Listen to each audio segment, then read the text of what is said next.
लेकिन you went to biotechnology. ये ऐसा लड्डू होता है आई थिंक, जो खाए वो भी पचता है, जो ना खाए वो भी पचता है। क्योंकि जो आप बातें सुनते हो, जो आप पिक्चर्स देखते हो, वो एक रियलिटी थोड़ी है। मेरे को कोई भी जॉब बिना कनेक्शन और नेटवर्किंग के नहीं मिली। मतलब ये मेरे को पता नहीं था उस टाइम पे, लेकिन मुझे ना नंबर्स वाला जो भी कोई भी काम होता है वो मुझे बहुत इंटरेस्टिंग लगता है। तो आपने सारे मेजर सिटीज एक्सप्लोर कर लिए। तो एक हमने बहुत जो इम्पोर्टेंट चीज की, हमने अपने पर्सनल एक्सपेंसेस बहुत लोअर रखे। हमने घर नहीं खरीदा।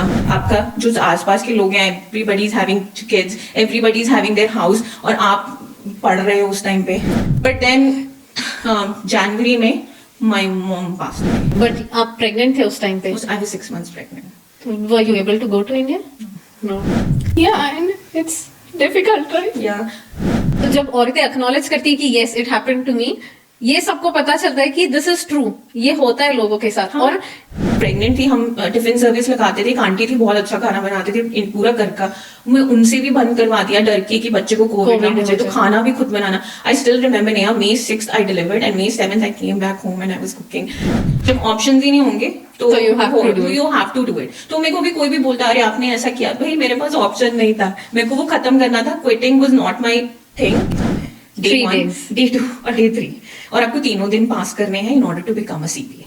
Day 1 लिखा, Day 2 लिखा, Day 3 लिखा, एंड देन यू पास। तो how do you do it? कि सनी बोलेगा मैं भी बिजी हूँ, आप बोलोगे मुझे भी काम करना है, शाम हो गए, खाना भी बनाना है, खाना कौन बनेगा? How do you do that? लेकिन जो अच्छा अकाउंटेंट है वो आपको स्टोरी बताएगा हर एक चीज के पीछे। हर एक चीज, आपका ये नंबर है, ये क्यों नंबर है। एक्चुअली मैंने कई बार खुद भी, I know it's been recorded, it's going to be in public eye, but तो I tell you a story. जब मैंने करियर चेंज किया था, जब मैं बायोटेक से जब मैंने CPA करना शुरू किया, तो there were some who used to call me Suhas of 3 Idiots का।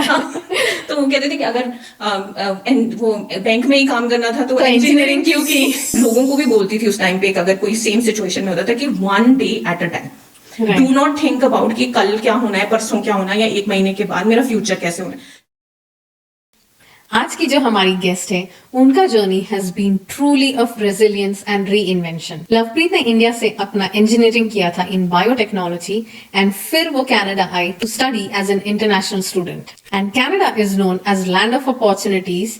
तो यहाँ आके लवप्रीत ने अपने पैशन को जाना एंड फॉलो किया, but it wasn't a smooth sailing for her. COVID के दौरान जब वो प्रेग्नेंट थी, she lost her mother in India, but in सब हार्डशिप्स के बावजूद she was committed to her goals and her family. इन्होंने न सिर्फ अपना करियर चेंज किया, बट अपना CPA डेजिग्नेशन भी हासिल किया। Her story is a powerful reminder that even in the toughest of times, Canada offers a place where dreams can be reshaped and new beginnings can unfold. Please welcome today's guest, Lovepreet Dhaliwal, to today's podcast as we dive into her inspiring journey of career change, perseverance, discipline, consistency, and success.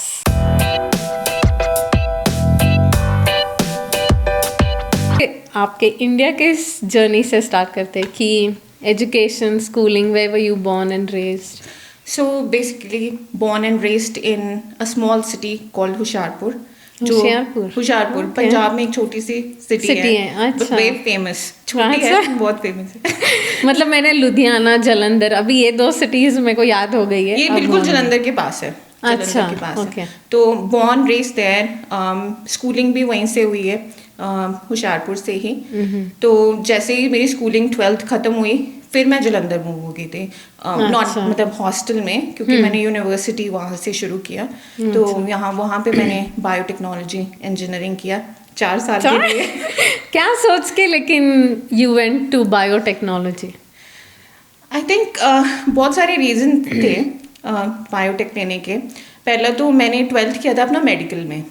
तो वो medical जब आप कर लेते हो, उसके बाद आपके कुछ ही ऑप्शंस हैं, मतलब हैं ऑप्शंस, बट वो जैसे डॉक्टर, डेंटिस्ट, या आप कुछ और, मेरे को फार्मेसी वगैरह, फार्मेसी या ऐसे, यू नो, डिफरेंट स्ट्रीम्स हैं। लेकिन मैं ऑनेस्टली बताऊं, डॉक्टर और डेंटिस्ट के जो बच्चे हैं, जो करते हैं, वो बहुत फोकस बच्चे हैं शुरू से ही। वो उतना फोकस मुझे लगा ही नहीं मेरे में कभी था उस टाइम पे। तो क्यों लिया आपने 12th में? तो ये ना कि मतलब ऑप्शंस लिमिटेड हैं, राइट। तो फिर उसके बाद जब मैंने ये चीज़ सोची कि फिर अब 12th किया है, अब उसी स्ट्रीम में ही आगे कुछ करना है, तो इंटरनेट तो it I am talking about 2006 here, right? 2006 में 2006 ओके तो इंटरनेट सोशल नहीं मीडिया था। तो इतना वहाँ पे इतना पॉपुलर था ही नहीं उस Right, टाइम right, पे। right. तो रिसर्च करने का क्या तरीका था, एक न्यूज़पेपर आर्टिकल, राइट एक न्यूज़पेपर में आर्टिकल पढ़ा जिसमें बायोटेक्नोलॉजी के स्कोप के बारे में बात की थी उन्होंने कि बहुत स्कोप है बायोटेक में।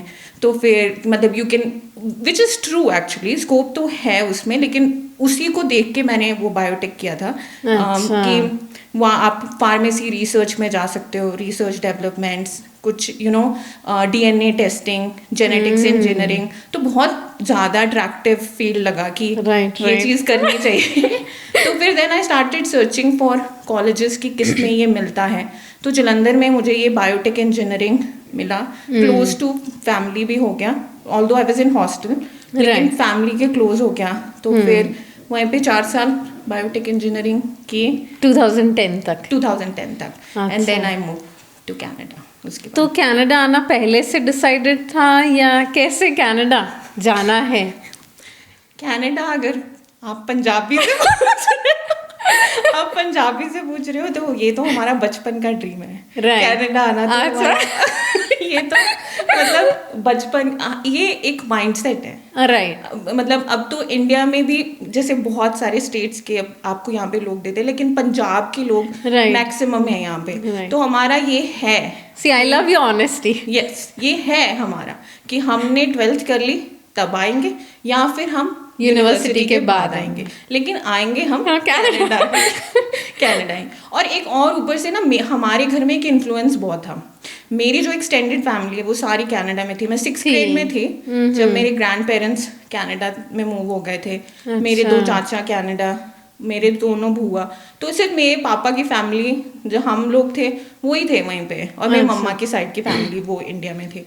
तो फिर शुरू से ही उनसे बात करना, वो कनाडा, वो कजन्स कैनेडियन, Right, तो right. हमने तो कभी कुछ और सोचा ही ही नहीं करना है कि बस ये। अब तो मैं कई बार फ्रेंड से मिलती हूँ तो वो जब यहाँ के मेरे को पता लगता है कि वो भी कनाडा आ गए, तो वो मेरे को एक बार दो ने तो ऐसे बोला, तेरा तो हमें पता ही था कि तूने जाना है, लेकिन हम भी आ गए। तो वो मतलब हमने आना ही है पंजाबियों ने कनाडा। ओके तो स्पेशली आपके केस में तो आपका फैमिली यहाँ पे था, तो विच मेक सेंस Yeah. कि Yeah. ये ऐसा लड्डू होता है, आई थिंक जो खाए वो भी पचता है, जो ना खाए वो भी पचता है। But in your case it is good कि आपका सब फैमिली यहाँ पे हो, तो doesn't make a difference, it's good. Exactly. तो पहले मैंने सोचा 12th के बाद कि यहाँ पे आऊँ, बट देन एक ना वो बायोटेक लेने का ये भी एक रीज़न था। इंटरनेशनली उसका स्कोप वैसे ही ज़्यादा है, वो इंडिया में मे बी उस टाइम पे नहीं था, अब शायद स्टोरी डिफरेंट है, आई डोंट नो, लेकिन उस टाइम पे it was not the case. उस टाइम पे जब हमने यूनिवर्सिटी की उसके बाद भी all were lost, not only me, मेरे बाकी क्लासमेट्स भी दे वर लॉस्ट कि क्या करना है। काफ़ियों ने मास्टर्स की बायोटेक में, कईयों ने पीएचडी की, कुछ लोग बहुत अच्छा भी कर रहे हैं आज जिन्होंने कंटिन्यू भी किया बायोटेक में। तो it's a different story for everyone. But biotechnology करने के बाद job scope like specially in Punjab कैसे था, या you had to move out? I had to move out, although I wasn't a very good student. जब मैंने बीटेक किया था बायोटेक में, बहुत ही एवरेज स्टूडेंट थी मैं उस टाइम पे। कोई इतना फोकस नहीं था, गोल नहीं पता था, जैसे मतलब गोल नहीं है एक वैसे ही दिमाग में आपका कनाडा जाना बसा हुआ है, तो आप इतने सीरियस ही नहीं है वहाँ पे, बस यूनिवर्सिटी कर रहे हो। तो I in my defence I was too young, right. तो उस टाइम पे, और मोस्टली लोग दोज आर यंग पीपल, वो कैन रिलेट टू दिस कि हमें डायरेक्शन ढूंढने में टाइम लगता है। कई लोगों को लगता है, कईयों को राइट अवे। एग्जैक्टली नहीं, आई एग्री। और इसके लिए मेरे को लगता है कि जैसे कनेडियन कल्चर है कि तुम 14-15 में जॉब करना शुरू कर देते हो, आई थिंक वैसे ही मेरे केस में पर्सनली आई बिलीव कि तुमको वैसे ही जॉब्स करना चाहिए, you know, starting at the very ground level, retail में या टेलर में। If you think you are interested in to banking and see if you like it, then आपको उसमें अपना एजुकेशन करना चाहिए, रादर कि जब you are very young, friends ले रहे इसके लिए ले लिया कुछ, या कॉलेज में सीट मिल गई इसके लिए कुछ ले लिया, एंड देन बाद में जाके रियलाइज करना कि this is not my thing, मुझे तो ये इंटरेस्ट करते हैं? फ्रेंड्स बहुत मैटर करते हैं उस टाइम पे, जो फ्रेंड्स कर रहे हैं अभी, you Yeah. Know we have kids now, right? Yeah. तो अभी आप देखते हो कितना इन्फ्लुएंस करते हैं फ्रेंड्स, बहुत। मेरे फ्रेंड ने ये लिया वो लिया, तो वो उस टाइम पे उस एज एंड टाइम में होता है। Right. मेरी खुद की बेस्ट फ्रेंड जो आज भी मेरी बेस्ट फ्रेंड है, हम दोनों को भी ये लालच था कि एक ही यूनिवर्सिटी में जाना है, right? Yeah. She was smart, उसने computer science engineering right, IT में। या तो वो लेकिन मैंने जब बायोटेक की तो लेकिन हम इकट्ठे रहे, तो हमें इकट्ठे ही रहना था। वो नॉन मेडिकल फील्ड की थी, मैं मेडिकल फील्ड की थी, लेकिन हम लोगों को ये भी था कि हमें इकट्ठे एक यूनिवर्सिटी में रहना है। तो talking back about the job उस टाइम पे, Right. तो इवन दो मैं बहुत एवरेज स्टूडेंट थी, लेकिन मुझे फिर भी प्लेसमेंट हुआ था वहीं यूनिवर्सिटी से। तो एलाई लिली करके एक फार्मास्यूटिकल कंपनी है वहाँ पे, तो लेकिन उसके लिए मुझे दिल्ली मूव होना था। अच्छा। तो उस टाइम पे तो मैंने इंटरव्यू अच्छा दिया, सिलेक्ट हो गई, लेकिन जब मैं फाइनल इंटरव्यूज में तो मैंने खुद ही मना कर दिया, क्योंकि because I didn't want to stay in Delhi, मुझे कनाडा आना था। ओके, तो यूनिवर्सिटी ख़त्म करने के बाद आपने यूनिवर्सिटीज़ में कनाडा में अप्लाई किया? मैंने जब 2006 सितंबर में मेरा पूरा कोर्स हुआ, वैसे मैं दिल्ली में थी क्योंकि मेरी एक इंटर्नशिप थी वहाँ पे। 2010 में? 2010 सितंबर में। हाँ। तो सितंबर तक मैंने अपना पूरा प्रोजेक्ट थीसिस सब सबमिट कर दिया था, तो पूरा मेरा कोर्स ख़त्म हो गया था।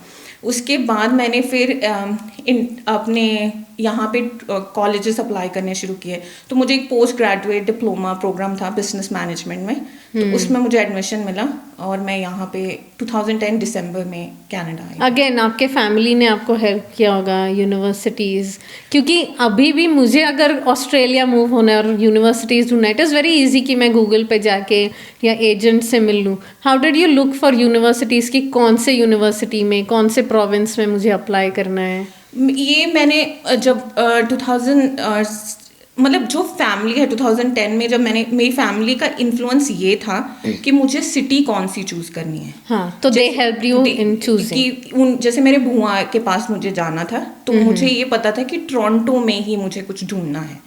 तो मैं टोरंटो गई थी 2010 में, तो मेरे को वो ही उसी में किसी कॉलेज में चाहिए था। यूनिवर्सिटीज़ वो वेरी एक्सपेंसिव, तो यूनिवर्सिटीज़ के लिए नहीं मैंने सोचा। तो जो यहाँ के कम्युनिटी कॉलेजेस होते हैं, तो वहाँ पे मैंने हम्बर कॉलेज है टोरंटो में, वहाँ पे एज एन इंटरनेशनल स्टूडेंट, एक तो वो एक वन ऑफ द रीज़न आने का, राइट। फिर यहाँ पे था कि चलो ठीक है, कहीं ना कहीं मुझे था कि एक नई फील्ड में मुझे वैसे ही ट्राई करना था, क्योंकि बायोटेक में मैं इतना इंटरेस्टेड नहीं थी। जो मतलब मेरे को ये चीज़ लगी नहीं कि मैं I was very passionate about it.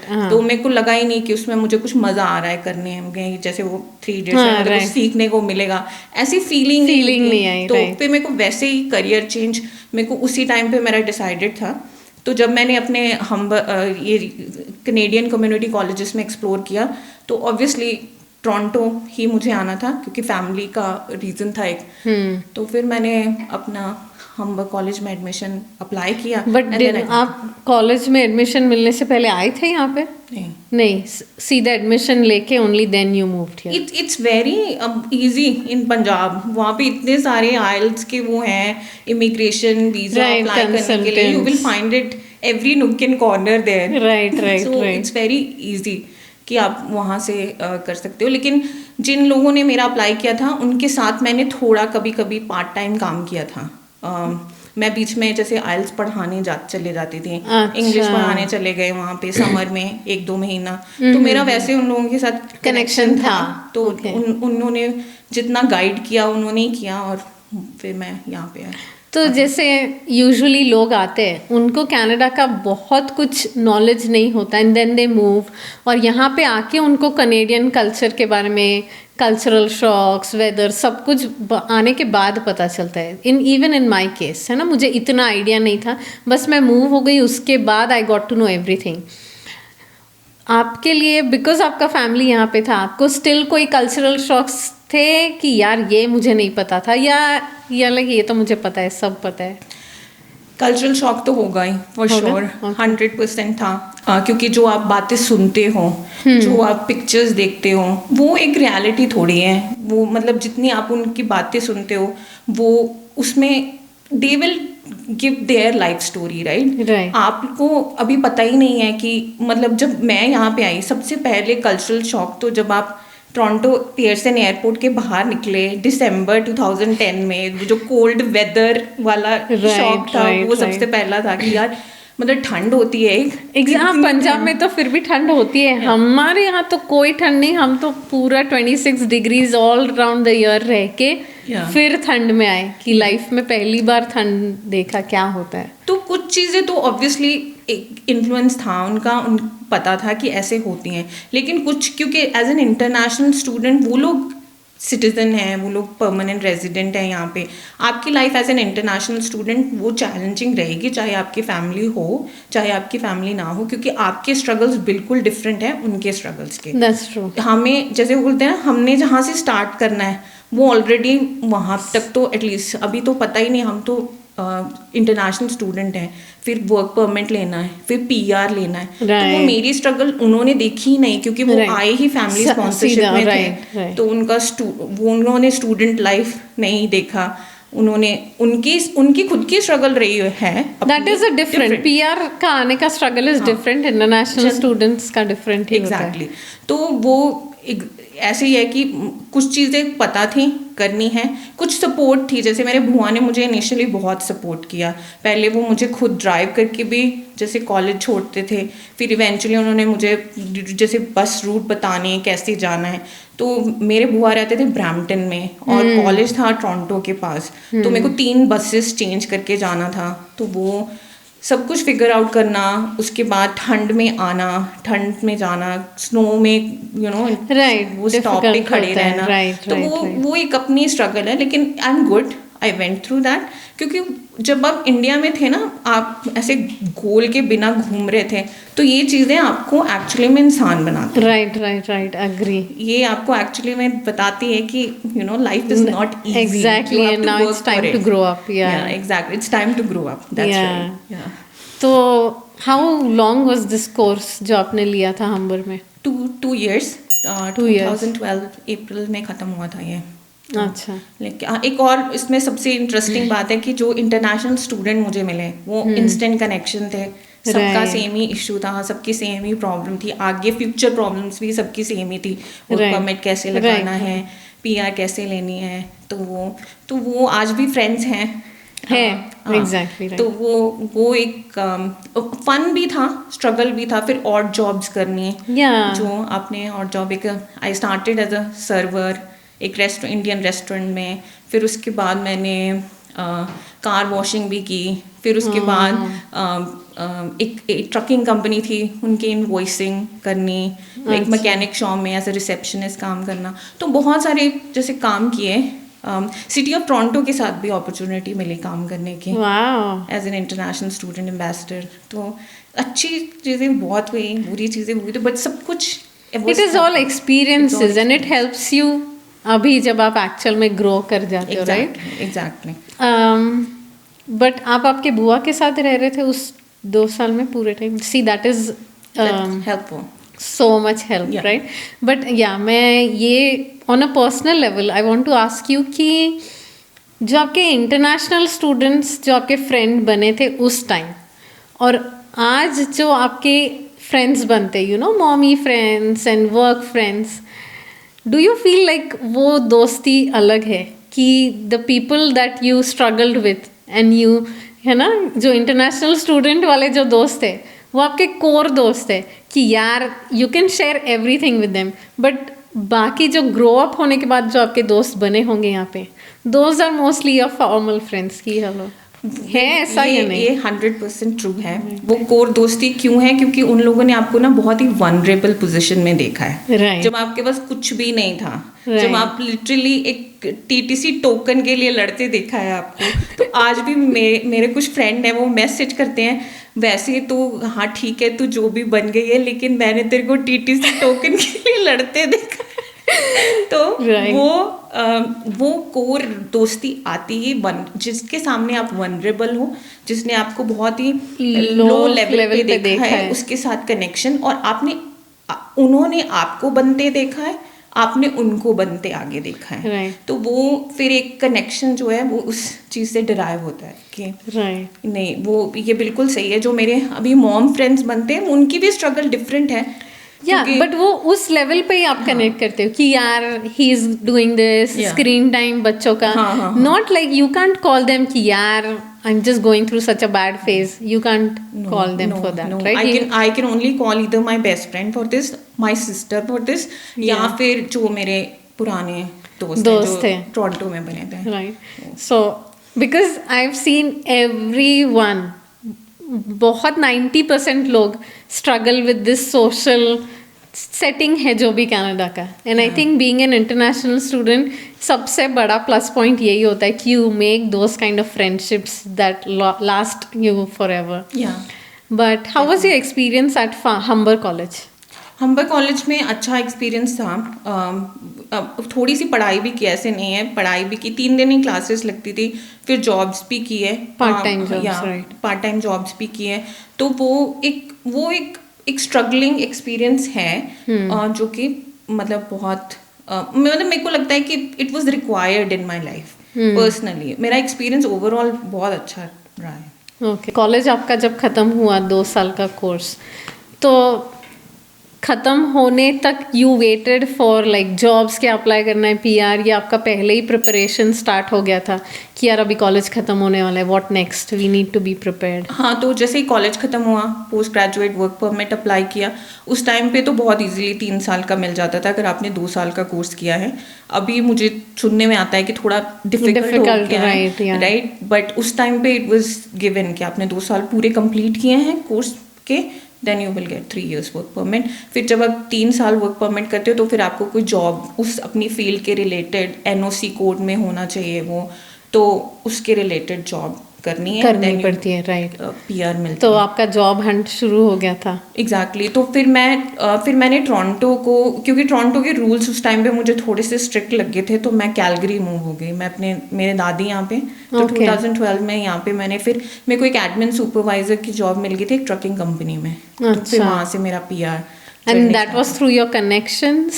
That was through connection. मेरे को कोई भी जॉब बिना कनेक्शन और नेटवर्किंग के नहीं मिली। मेरे को हमेशा नेटवर्क, यहाँ पे कनाडा में I think it is given कि आपको नेटवर्किंग करनी पड़ती है, तो मेरे को नेटवर्किंग के थ्रू मिली थी। उस टाइम पे जैसे रेज्यूमे सेंड करके ट्राई तो किया था, कुछ कॉल्स भी आती थी, बट वो फिर आपके कंडीशंस भी बहुत थे ना, वो एनओसी कोड होना चाहिए, राइट? वो उसमें आप क्वालिफाई होने चाहिए, क्योंकि at the end of the day अब स्ट्रगल थी पीआर लेने की। Right, exactly, that was your goal.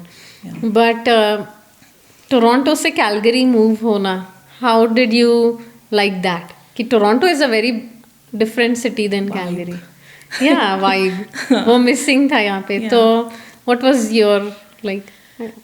I think मेरे को टू बी ऑनेस्ट इनिशियली शायद थोड़ा सा लगा था कि यार थोड़ी, क्योंकि अभी बहुत डेवलप, बहुत डिफरेंट है। और 2012 में तो जब हम एयरपोर्ट से इवन सैडल टाउन आए थे तो उस टाइम पे कुछ भी नहीं था, लाइक रेड स्टोन वगैरह ये कोई एरिया था ही नहीं। तो जैसे ही मैंने एयरपोर्ट से आए, निकली बाहर, और मेरे को लगा यार यहाँ पे तो कोई है ही नहीं, बिल्कुल डेड है, कुछ है नहीं। लेकिन उसका भी एक पीस वाइब था, जैसे बहुत पीसफुल लगा। जैसे पहले आप ब्रैम्पटन में रहे हो, फिर मतलब लेक शोर जाते थे, उसका एक साउंड बहुत ज़्यादा लाउड। बट उस एज में you don't want peaceful and all this. आज चलो हम we are in our 30s, we would like this, but then you were young, right? You want like, लेकिन आपको डिसाइड करना है कि आपको क्या करना है। अब पीआर भी लेनी है, दैट्स ट्रू।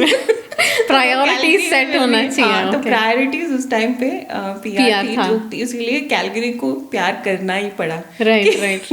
हाँ। And eventually now you just love the city that you can't move. I don't think I can move back to Toronto now. अभी जाती हूँ हफ्ता, मेरी सिस्टर वहाँ पे है तो मैं जाती हूँ हफ्ता रह के, उस हफ्ते के बाद मुझे खुद को ही फील होने लग जाती है कि घर चलते हैं।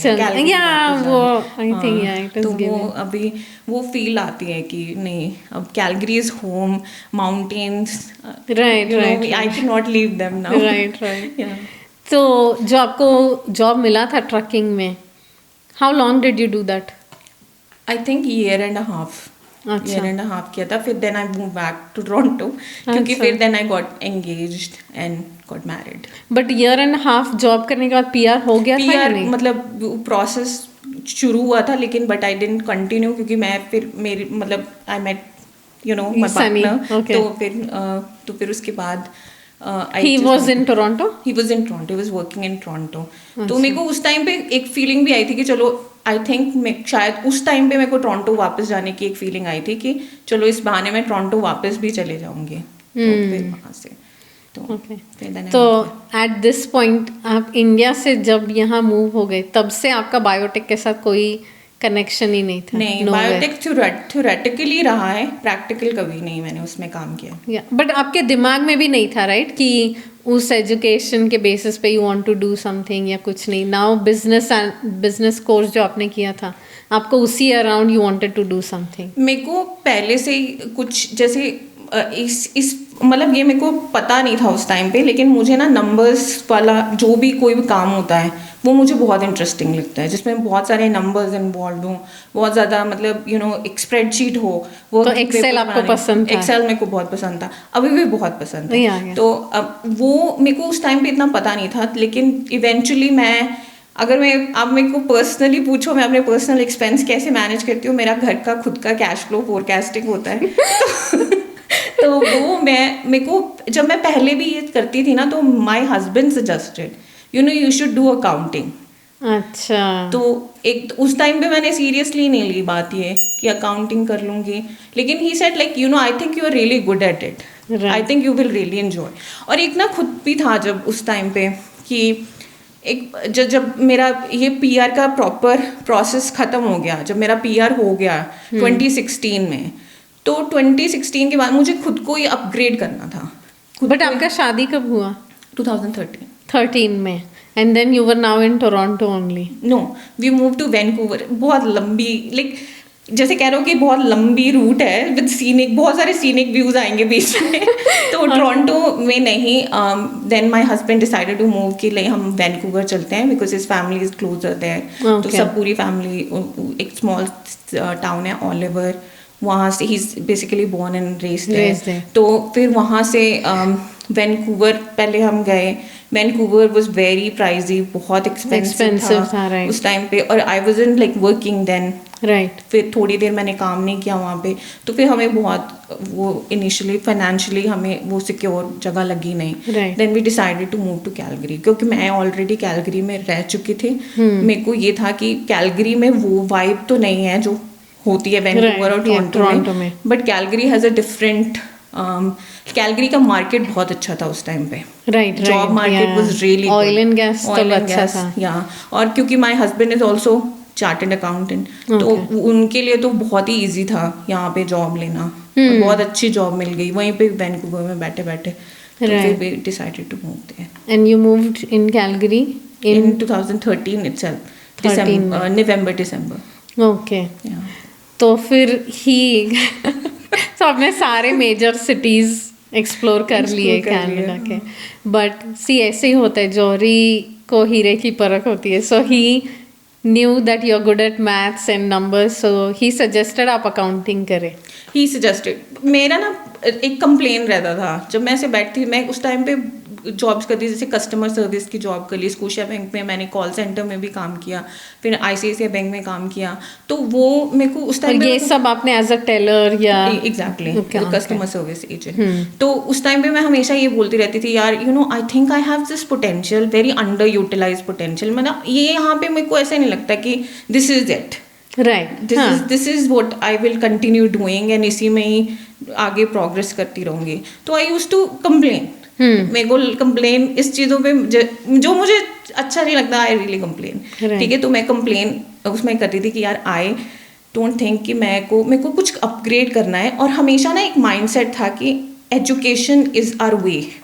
ओके, जो अगर आपको कुछ भी आगे आप लाइफ में अचीव करना है, एक वो कहते हैं ना कि मेरा वो नहीं था कि बिजनेस स्टार्ट करते हैं, वो माइंडसेट नहीं है मेरा। है कि अगर आपको आगे जाना है तो education is the only way. ये शायद मेरे मम्मा से आया है मुझे। My mother is a big उन्होंने बहुत इसमें हमारे में ये बात डाली है कि एजुकेशन बहुत इम्पोर्टेंट है, एजुकेशन ही आपको ऊपर लेके जाएगी। तो मेरे को कुछ पढ़ना था, लेकिन मेरे को समझ नहीं आ रहा था कि ऐसी कौन सी फील्ड है। और पता है एक बहुत बड़ी बात है, जब अब आपकी शादी हो गई है राइट, तो आपका एक अपॉर्चुनिटी कॉस्ट भी है उसमें इन्वॉल्व कि आप क्या गिव अप कर रहे हो। आप एक कैश आ रहा है आपके घर में एक स्टेबल जॉब से, वो भी छोड़ना है। फिर आप ऑलरेडी एक कोर्स कर चुके हो जिसमें आपको लगता है यार मैं पहले ही ऑलरेडी एक कंफ्यूज्ड फूल बन चुकी हूँ, मुझे अब एक सेफ करियर चाहिए जिसमें मुझे पता हो कि आगे मुझे क्या मिलेगा, कैसा जॉब होगा, what kind of a money I will be making. तो money is also very important right. तो फिर जब ये हम बातें करते तो my husband said you know what, you should go and explore accounting right. अगर तुम्हें नहीं पसंद आया तो तुम देख लो एक सेमेस्टर लगा के, तो देन यू कैन कंटिन्यू, मतलब डिसकंटिन्यू और continue whatever way you want to go right. But जब आपकी मॉम ने आपको बोला था एजुकेशन इज इम्पोर्टेंट, और जब आपका माइंडसेट चल रहा था कि education is the way to go, आप एक गुड स्टूडेंट थे, आपको पढ़ाई करना पसंद था या नहीं पसंद है बट करना है, ख़त्म करना है? मेरे को ख़त्म करना वाला मैं स्टूडेंट थी। बट आपको ऐसे कि मेरे को पढ़ना बहुत पसंद है, you are not fond? No, लेकिन आगे बढ़ने का तरीका वही है, ये भी पता था कि शायद आगे बढ़ना है अगर लाइफ में तो कुछ पढ़ना पड़ेगा, कुछ ऐसे कोर्स करना पड़ेगा जिसमें आपको कुछ कनेडियन सर्टिफिकेशन चाहिए मुझे। ओके, वो चीज़ भी थी कि एजुकेशन से ही मिलेगी वो। वो अगर पढ़ना पसंद है, नहीं पढ़ना, वो करना पड़ेगा। राइट, समझ गया। मतलब कि आपको पता है आपको ये जॉब करना है, this kind of money I want to make, तो अगर उसके लिए मेरे को इतना पढ़ना है, मैं पढ़ के खत्म करके I want to reach there. हाँ, उस मुझे पसंद मुझे है, नहीं वो पता था नहीं। कि I was a good student. Okay, क्योंकि मैंने वो जो पढ़ाई की है ना अभी तक जैसे अगर हम 2016 तक हैं तो 2016 तक मैंने जो भी पढ़ाई की है उसमें मेरे को कुछ खास इंटरेस्ट नहीं था। जो बायोटेक में था उसमें तो आई वाज वेरी एवरेज, लेकिन जो बिजनेस में उसमें आई वाज गुड। उसमें I was in like bad student, उसमें मैंने अच्छे मार्क्स लिए हैं। तो लेकिन उसमें बस वो ख़त्म करने वाला काम कि ख़त्म करना है। तो फिर जब मैंने ये सोचा कि चलो ठीक है, अगर if he saying he think I am good at it, तो मेरे को फिर हमने एक्सप्लोर करना शुरू किया कि क्या करें। तो CPA का एक प्रोसेस है, तो मतलब अगर आपने अकाउंटिंग करनी है तो आपका मेजर गोल तो फिर यही था कि CPA बनना है राइट। तो जब मैंने CPA एक्सप्लोर किया कि उस टाइम पे CPA भी टोटल चेंज हो गया था when my husband did it. तो उस टाइम पे CA, CMA, CGA अलग अलग चीज़ें होती थी। लेकिन अब जब मैंने करना था वो सब कुछ कंबाइन होके एक CPA बन गया है। तो अब डिफरेंट बॉडीज नहीं है कि CA अलग है, CMA अलग है, CGA अलग है, तो इट्स जस्ट वन CPA। तो वो अब वो प्रोसेस डिफरेंट है जो सनी ने किया है। तो मेरे को बिल्कुल अब नया प्रोसेस स्टार्ट करना है, रिसर्च करनी है। तो फिर हमने जब उनके जो जैसे अगर मैं CPA लेमन टर्म में एक्सप्लेन करूँ उसका प्रोसेस क्या है। CPA का प्रोसेस 3 फेजेस होते हैं उसके। Phase number 1 is called prep. तो प्रेप में क्या है, आप या तो CPA के साथ कुछ 17-18 मैंडेटरी कोर्सेज हैं वो कर लो, या फिर आपने अगर अकाउंटिंग में अपने बैचलर्स किया है तो वो एक रिकॉग्नाइज्ड यूनिवर्सिटी से किया है, तो तभी वो आपका प्रेप फेज खत्म होता है। फिर आता है आपका पेप फेज। तो वो आपका जो आपने अकाउंटिंग अगर किया है ऑलरेडी, तो वो आपके कोर्सेज करने का आपको जरूरत नहीं होता, then you can just move on to step 2। Yes, वो ट्रांसक्रिप्ट असेसमेंट होगी। अगर तो उनको लगेगा कि आपने रिकॉग्नाइज करा है, तो आप अगर CPA की वेबसाइट पे जाओगे तो आपको बहुत इजीली पता चल जाएगा कि जो CPA प्रेप कोर्सेज हैं वो कौन सी यूनिवर्सिटी या कॉलेज से करने का फ़ायदा है, क्योंकि वो ही रिकॉग्नाइज्ड हैं। अच्छा। तो फिर मैंने जब वहाँ से एक्सप्लोर किया पहले फेज 1, क्योंकि अभी मैं तो बिल्कुल न्यू टू कुछ नहीं था आपके पास, बिल्कुल। तो यहाँ तो मेरे पास ऑप्शन था कि मैं CPA के साथ 17-18 कोर्सेज करूँ जो कि ऑनलाइन कोर्सेज होंगे। But then I was like it doesn't make sense right, क्योंकि कभी अकाउंटिंग पढ़ी नहीं है। Let's do it from scratch, let's go to a class environment जहाँ पे एक इंस्ट्रक्टर है, पढ़ा रहा है, असाइनमेंट है, प्रेशर है, वो चीज़ मेरे को लगता है मेरे को क्लासरूम एनवायरनमेंट चाहिए। तो मैंने फिर हमें यूनिवर्सिटी ऑफ लेथब्रिज का एक कैलगरी कैंपस है, तो उनका एक 2nd डिग्री प्रोग्राम मिला जो कि सिर्फ 2 साल का ही था। तो 2 साल 2 साल, राइट? मतलब मुझे 4 साल की डिग्री दोबारा करने की ज़रूरत नहीं है। तो अगर मेरे को क्लासरूम एनवायरनमेंट चाहिए तो मुझे 2 साल का वो कोर्स करना है। पार्ट टाइम था full time? It was evening classes only. Evening classes लगती हैं उसकी बो वैली कॉलेज में, ओके डाउनटाउन। हाँ। तो फिर वहाँ पे मैंने ये कोर्स में एनरोल किया सेकेंड डिग्री प्रोग्राम में। तो इसके 5 सेमेस्टर थे, वो 5 सेमेस्टर मैंने फिनिश किए। इनिशियली मैंने जॉब भी की और शाम को क्लासेस लगाई, तो वो बैलेंस हो गया कि कुछ लूज नहीं किया, राइट? तो जब मैंने ये मेरे लिए बहुत इम्पोर्टेंट था क्योंकि उस टाइम पे मेरे को ये चीज़ देखनी भी थी कि am I really good at accounting, क्योंकि अब मुझे एक सेफ करियर लेना है, राइट? एक सेफ पाथवे चाहिए।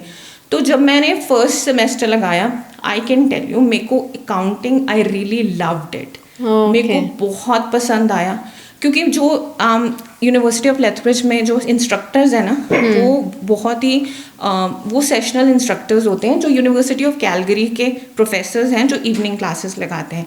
या फिर वो लोग थे जो कि बिल्कुल जो एक्चुअली इंडस्ट्री में काम कर रहे हैं, तो वो शाम को पढ़ाते थे।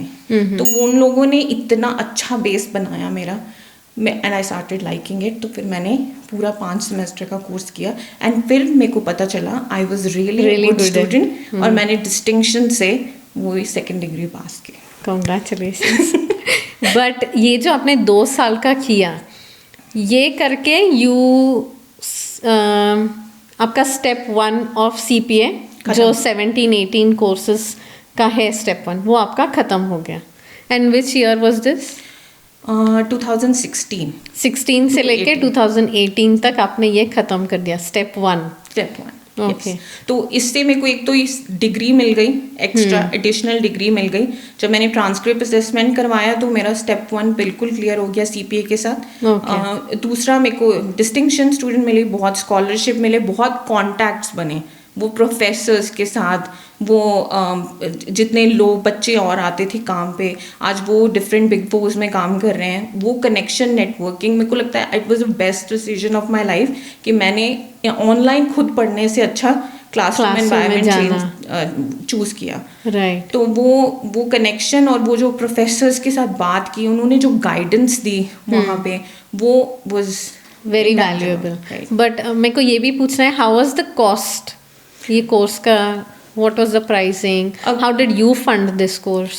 तो पहले तो इनिशियली अगर मैं कॉस्ट को ब्रेक डाउन करूँ तो मेरे 5 सेमेस्टर थे, तो अराउंड $20,000 का पूरा सेकेंड डिग्री था for the entire 5 semesters. Okay. तो उसमें लेकिन मैंने, क्योंकि पहला सेमेस्टर 2 सेमेस्टर मैंने काम किया, साथ में फुल टाइम जॉब भी की, और तो शाम को आप क्लास में लगाती थी मैं, तो वो उसमें कवर अप हो गया। फिर क्योंकि पहले तो इंट्रोडक्शन ही थी, फिर एडवांस और इंटरमीडिएट और एडवांस लेवल आ गई, तो मेरे को फोकस करना था उस चीज़ पे, बिकॉज अब मुझे लगा कि मुझे वो जॉब छोड़ देनी चाहिए और मैं फोकस करूँ पढ़ाई पे। तो 3 सेमेस्टर मैंने कोई काम नहीं किया, मैंने सिर्फ पढ़ाई की। तो मेरे को स्कॉलरशिप मिली, 2 स्कॉलरशिप मिली मुझे, तो उसमें 50% फीस मेरी कवर हो जाती थी 2 सेमेस्टर। और ये स्कॉलरशिप क्या था? How did you find about this? ये स्कॉलरशिप मुझे, क्योंकि I was a distinction student, तो उन जो भी डिस्टिंक्शन स्टूडेंट था उनको ऑटोमेटिकली मिल रहा था। स्कॉलरशिप प्रोग्राम था उनका। बट डू यू नो कि और कहीं आउटसाइड आप स्कॉलरशिप्स अप्लाई कर सकते हो, कोई और ऐसे रिसोर्सेज? नहीं, आई एम प्रीटी श्योर बहुत होंगे, लेकिन मैंने एक्सप्लोर नहीं किया। फिर मेरा एक जो मैंने अपने काम पे हमेशा, and I always suggest other people, RRSP करवाना अपनी बहुत ज़रूरी है। तो वो आप कुछ इंस्टेंस पे आप बिना टैक्स दिए वो पैसे निकल एजुकेशन के लिए आप यूज कर सकते हो, एजुकेशन के लिए यूज कर सकते हो, and then you can refund it again, ठीक है, कॉन्ट्रीब्यूट इट अगेन। तो फिर वो हमने यूज किया RRSP अकाउंट, तो इट वाज प्रीटी डिसेंट। और एक मतलब 20,000 इज ओके। या तो एक हमने बहुत जो इम्पोर्टेंट चीज़ की, हमने अपने पर्सनल एक्सपेंसेस बहुत लोअर रखे। हमने घर नहीं खरीदा उतनी देर जितनी देर मेरी पढ़ाई हो रही है। हम लाइक एक कॉन्डो में रहते थे, तो वो हमने मिनिमम चीज़ रखी है हर एक चीज़ में, अपनी स्पेंडिंग कम रखी है। एक्सेल शीट पे आपका स्पेंडिंग चलता है, सब कुछ एक्सेल शीट पे होता है हमारा, सब प्लानिंग में, बच्चे की बर्थडे प्लानिंग भी एक्सेल शीट पे हो रही है। तो so that is good actually. बहुत लोग स्टिक नहीं कर पाते हैं, मेरे को ऐसा लगता है कि when you actually put it in excel sheets numbers never lie. numbers never lie. तो जब आप नंबर्स देखते हो everything is very clear and you know where you have to spend, where you can't spend, जहाँ. But again this is a struggling phase, right? तो it is not easy कि आप, do you want to share something कि बहुत लोगों को लगता होगा अभी कनाडा चली गई या कनेडियन पति भी मिल गया, he is a CPA, you know, it is, but there are struggles behind the scenes. So actually ये मेरे को बहुत लोगों ने कहा, अच्छा तो तुम्हारा हस्बैंड था इसीलिए. ऑयल एंड गैस में, ऑयल एंड गैस में नहीं थे, he was in public practice, तो ऑयल एंड गैस तो क्लाइंट्स थे. Okay. तो ये मेरा इसके लिए सिर्फ एक ही जवाब होता है कि I am not going to deny that he is not helping me. अगर मैं डिनाई करूँ कि मेरा पति है, इट्स ऑल मी, तो वो गलत है, that is wrong, that is false statement. लेकिन ये भी है कि अगर आप मेरे को अंडरमाइन कर रहे हो, he has help me a lot, financially भी हेल्प किया है, बट पढ़ाई तो खुद ही की है ना. वो पढ़ना, असाइनमेंट्स करना, वो एक A to Z क्लासेस लगाना, वहाँ बैठना, शाम की क्लासेस, वो अकेले डाउनटाउन से आना ट्रेन में, तो वो सब struggle I have done it for my self. So he is there, he was a protector, but he's I definitely worked for it. तो right, yeah, मतलब पढ़ना तो खुद ही पढ़ा. मतलब you are right, and I totally respect and मतलब कि है ना, I understand, I come from the same place. मेरा सवाल लेकिन ये था कि उस टाइम पे भी, even if from a third person's perspective, people think कि you are living like wonderful life, क्या है, you wanted to study, you went and studied, like, but what was your struggles that you did? कि है ना, like भले आपको लगे कि everything is going so good and I wanted to study, it was easy for me to do, कि मैं आज जॉब छोड़ दिया, मैंने जाके पढ़ाई कर लिया, but still some of your struggles कि नहीं यार, हमको कॉस्ट कट करना पड़ा. जैसे आपने बोला हमने घर बाई नहीं किया, that was a struggle that you did, कि ठीक है यार, we wanted to buy a house but we thought this wasn't right time, upgrading my education came first. So तो ये आप इसको स्ट्रगल बोलो या आपको इसको स्मार्ट प्लानिंग बोलो. आप अब $20,000 आपने एक जगह पे इन्वेस्ट किया है, तो जो the amount of money CPA will make, ऐसी कौन सी इन्वेस्टमेंट होगी जिसमें आप पैसे इतने डालोगे और इवेंचुअली आपको इतने मिल जाएंगे, राइट? तो वो मुझे लगता है more than it, definitely struggle उसमें बहुत है. एक तो आप उस एज में दोबारा पढ़ने गए हो, आपके एक पीयर ग्रुप है, छोटे बच्चे हैं इसमें साथ में, थोड़े बड़े भी हैं क्योंकि सेकंड डिग्री है, तो मुझे बड़े लोग भी साथ में थे, तो विच वॉज वेरी कम्फर्टिंग. तो वो आपको दोबारा क्लासरूम एनवायरनमेंट में बैठना, वो भी वो सब कुछ एक स्ट्रगल स्टोरी ही है. लेकिन अगर मैं बोलूँ कि मेरा स्ट्रगल और समवन जिसके पास सपोर्ट नहीं है हस्बैंड की, तो डेफिनेटली मेरे पास सपोर्ट है, शायद मेरा स्ट्रगल उस इंसान से कम होगा. तो ये मैं I am going to be very honest about it कि अगर मेरे पास कोई एक इंसान है जो अगर मैं नहीं काम कर रही हूँ, playing of the bills versus someone जिसके तो मेरे को ना किसी ने, मैं जब जॉब कर रही थी, so we were sitting in a setting और one of my supervisors said कि कभी भी आप अपना स्ट्रगल्स किसी और से कंपेयर नहीं कर सकते, because that's not fair to you. मतलब तुम लाइफ में किसी भी फेज में पहुंच जाओगे तो there is always going to be people like that are not as doing good in their life as you. तो आप खुद को कभी अंडर एस्टिमेट मत करो कि मेरा स्ट्रगल्स आर नथिंग. आपके लाइफ में आपका स्ट्रगल्स आर आपका स्ट्रगल्स. अभी नीता अंबानी बोलेगी आज मुझे मेरा मॉर्निंग ब्लैक कॉफी नहीं मिला, my world is falling apart.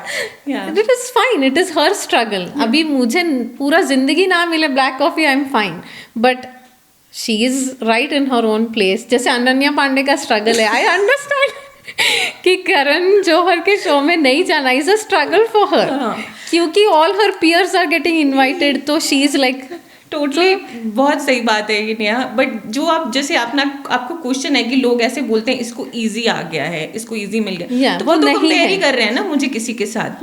तो उनका तो मैं आपको बोल रही हूँ कि जस्ट गिव एन आंसर कि इजी नहीं है. मैंने मेरे लो पॉइंट्स भी जिए हैं मेरे लाइफ में, ये मेरे को लगा कि ये स्ट्रगल है. बहुत सारे लो पॉइंट्स जिए हैं आपने. आपका भी एक बायोलॉजिकल क्लॉक है जो लोग मानते नहीं है, आपने उसको भी डिले किया है. You chose not to have a baby at that time. It's very controversial topic to talk about, लेकिन आपने उस चीज़ को डिले किया है, आपका जो आसपास के लोग हैं, everybody is having kids, everybody is having their house, और आप पढ़ रहे हो उस टाइम पे। तो see this is mental struggle, right? कि ठीक है, यू अंडरस्टैंड कि ये मेरे लिए अभी इम्पोर्टेंट है, but looking at your friends कि सब बच्चा कर रहे हैं, it's now my time as well, but मैं पढ़ रही हूँ, मैंने क्या किया? दैट इज योर लो या पॉइंट। बहुत सारी आप इंडिया नहीं गए, कितने साल, 5-6 साल में इंडिया नहीं गई इसी चक्कर में, क्योंकि नहीं I have to like work on this, ये काम करना है, अपने पेरेंट्स को नहीं मिले, वो सब। और मुझे सबसे ज़्यादा आई थिंक स्ट्रगलिंग था कि वो अकाउंटिंग पढ़ना बहुत ईजी नहीं है, वो भी एक चैलेंज है, उसको सीखना, शुरू से स्टार्ट करना, क्योंकि आपका कोई बैकग्राउंड नहीं है। एग्जैक्टली, वो सब एक स्ट्रगल है। लेकिन अगर कोई बोल रहा है ये बात कि आपको इजी आ गया है, तो हाँ आ गया है। ओके। मैं मतलब बोलूँगी हाँ आ गया है, तो फिर क्या ही कह सकते हैं उसको, ठीक है, राइट। या लेकिन अगर आप मेरे सिचुएशन में बैठ के, are you willing to do this at the age of 29-30, are you ready to restart and go to university? If it's a no, then I have struggled. Right. तो आपने कोर्स 2018 में ख़त्म किया, फर्स्ट फेज, और ये what next, what did you do next? So 2018 में तो course ख़त्म हो गया, बट 2016 में जब मैंने ये स्टार्ट किया, तो मुझे उस टाइम पे पता चला, जब मेरा 2017 में था, तो मेरे को पता चला कि जो पब्लिक प्रैक्टिस कंपनीज है ना, जो accounting What do you companies, mean by public practice? Public practice companies मतलब जैसे जो बिग 4 होती हैं, जो मतलब अश्योरेंस ऑडिट वगैरह प्रोवाइड करती हैं। What are the big fours of Canada? PwC, KPMG, Deloitte and EY। Okay. तो ये जो कंपनी है, ये नॉट ओनली दीज अदर, जैसे BDO, RSM वगैरह, ये 1 साल पहले हायरिंग शुरू कर देती हैं अपनी उसके लिए, क्योंकि आपको CPA के लिए ना आपको कुछ प्रैक्टिकल एक्सपीरियंस भी चाहिए। अच्छा। तो प्रैक्टिकल एक्सपीरियंस करने के लिए नॉर्मली लोग ये पब्लिक प्रैक्टिस कंपनीज में जाते हैं, जो कि ऑडिट एश्योरेंस सर्विसेज देती हैं डिफरेंट क्लाइंट्स को, डिफरेंट कंपनीज को। जैसे हर एक फाइनेंशियल स्टेटमेंट है, उसका एक ऑडिट होता है, अगर आप बिग कंपनी है तो उसका ऑडिट होता है, तो वो ऑडिट ये लोग करते हैं, राइट। बिग 4 कंपनीज करते हैं, या Right. कोई भी पब्लिक। यूजुअली क्योंकि कनाडा में बिग 4 बैंक्स Big Four बहुत banks, ज़्यादा चलता है, but big 4 in terms of CPA it's good to know. ये पब्लिक प्रैक्टिस या in terms of accounting advisory, ये चार बिग 4 ओके। तो फिर जब मेरे को ये चीज़ पता चली कि ये लोग, क्योंकि नेक्स्ट स्टेप था कि प्रैक्टिकल एक्सपीरियंस भी करना था एक बार। Step 2 is practical. Step 2 is the PEP courses. Okay. तो CPA का जो स्टेप 2 है, वो अभी जब आपका प्रेप खत्म हो जाएगा उसके बाद आएगा। लेकिन अभी 2017 में मेरा प्रेप चल रहा है, अभी मेरा यूनिवर्सिटी चल रहा है, लेकिन आपको एज एन इंटर्न या आर्टिकलिंग स्टूडेंट जिसको बोलते हैं, वो भी साथ में आपको करना है, साथ में स्टेप 2 भी करना है, और स्टेप 3 जो कि प्रैक्टिकल एक्सपीरियंस है, वो भी साथ में करने हैं दोनों। ओके, तो step 2 and 3 they go hand in hand. They go hand in hand, yes.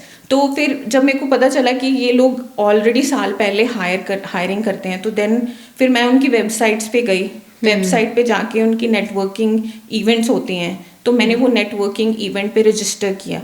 तो PwC से मुझे कॉल आ गया कि you are invited to this networking event. मैंने ऑलरेडी वहाँ पे जॉब्स मैंने अप्लाई करने शुरू कर दिए थे हर एक कंपनी में 2017 में फॉर द 2018 बैच।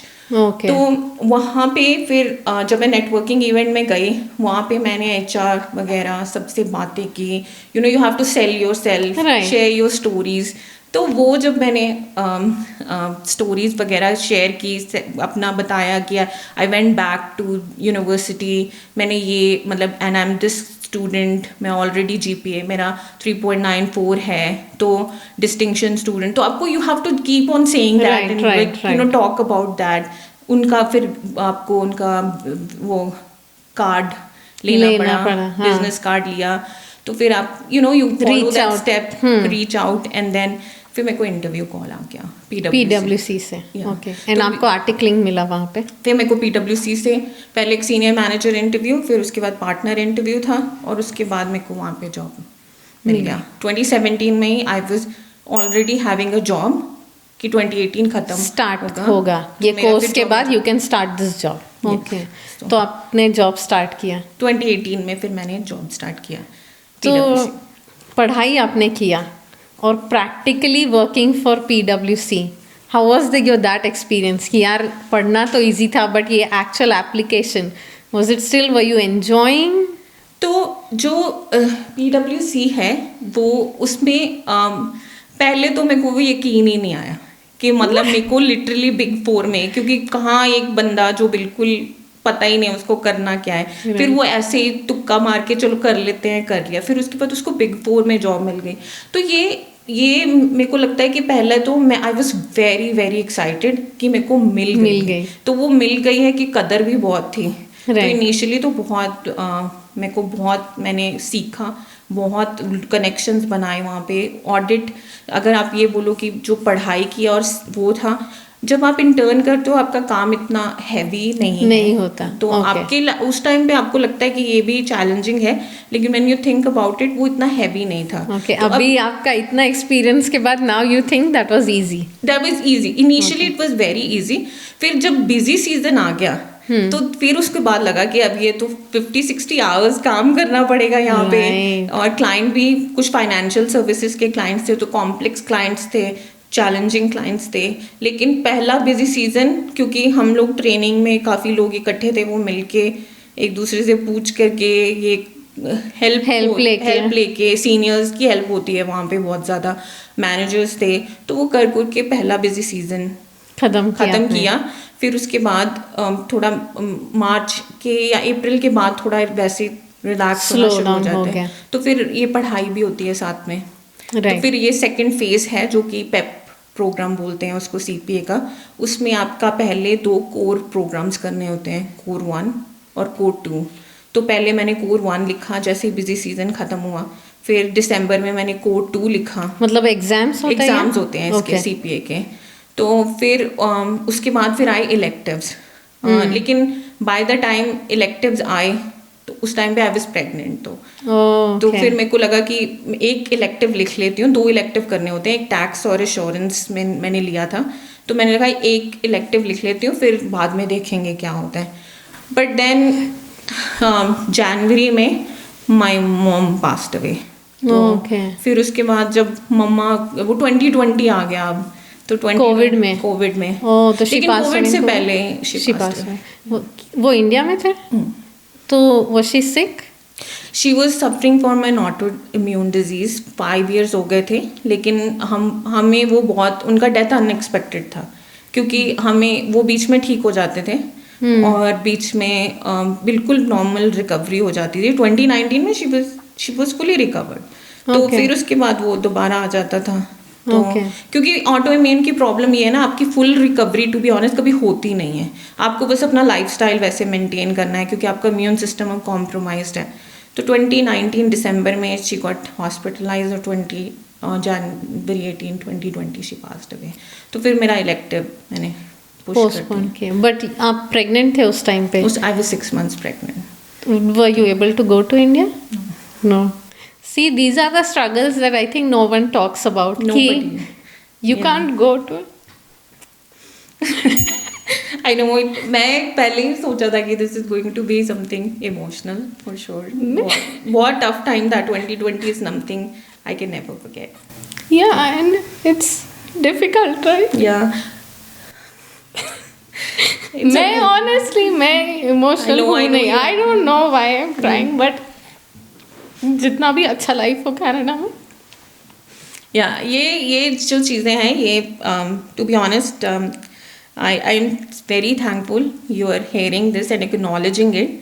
बहुत सारे लोग ये चीज़ एक्नॉलेज नहीं करते हैं। ये एक्नॉलेज करना है, उनको लगता है कि ईजी हर एक बंदे की ना अपनी जर्नी है, अपनी स्टोरी है। जो आपके लिए ईजी है शायद उसके लिए ईजी नहीं है। जो आपका थ्रेशहोल्ड है चीज़ों को सहने का, शायद उसका थ्रेशहोल्ड उतना नहीं है सहने का। हर एक इंडिविजुअल डिफरेंट है, हर एक बंदे की लाइफ स्टोरी जर्नी डिफरेंट है।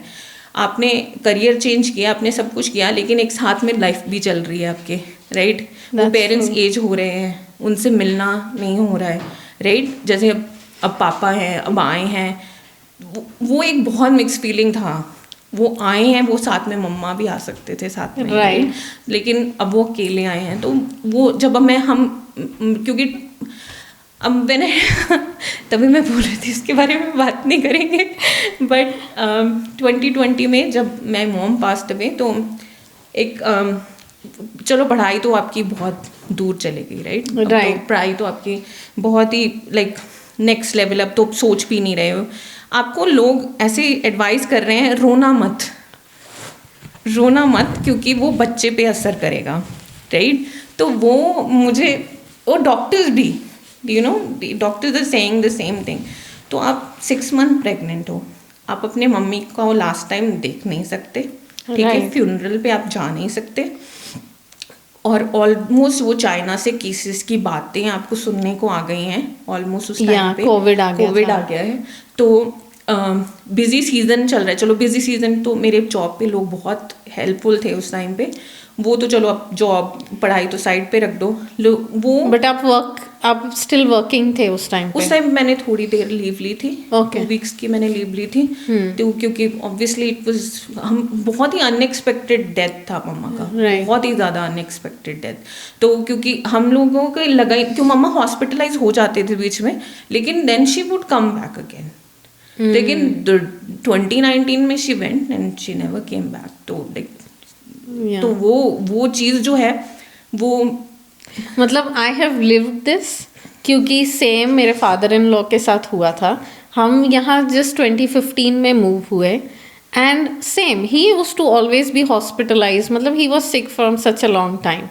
तो इतने बार हम उनको हॉस्पिटल लेके जाते थे, लेके आते थे, बट जैसे ही हम यहाँ मूव हुए इन सितंबर 2015, 2016 इन फरवरी ही पास्ट, और हम यहाँ पे थे।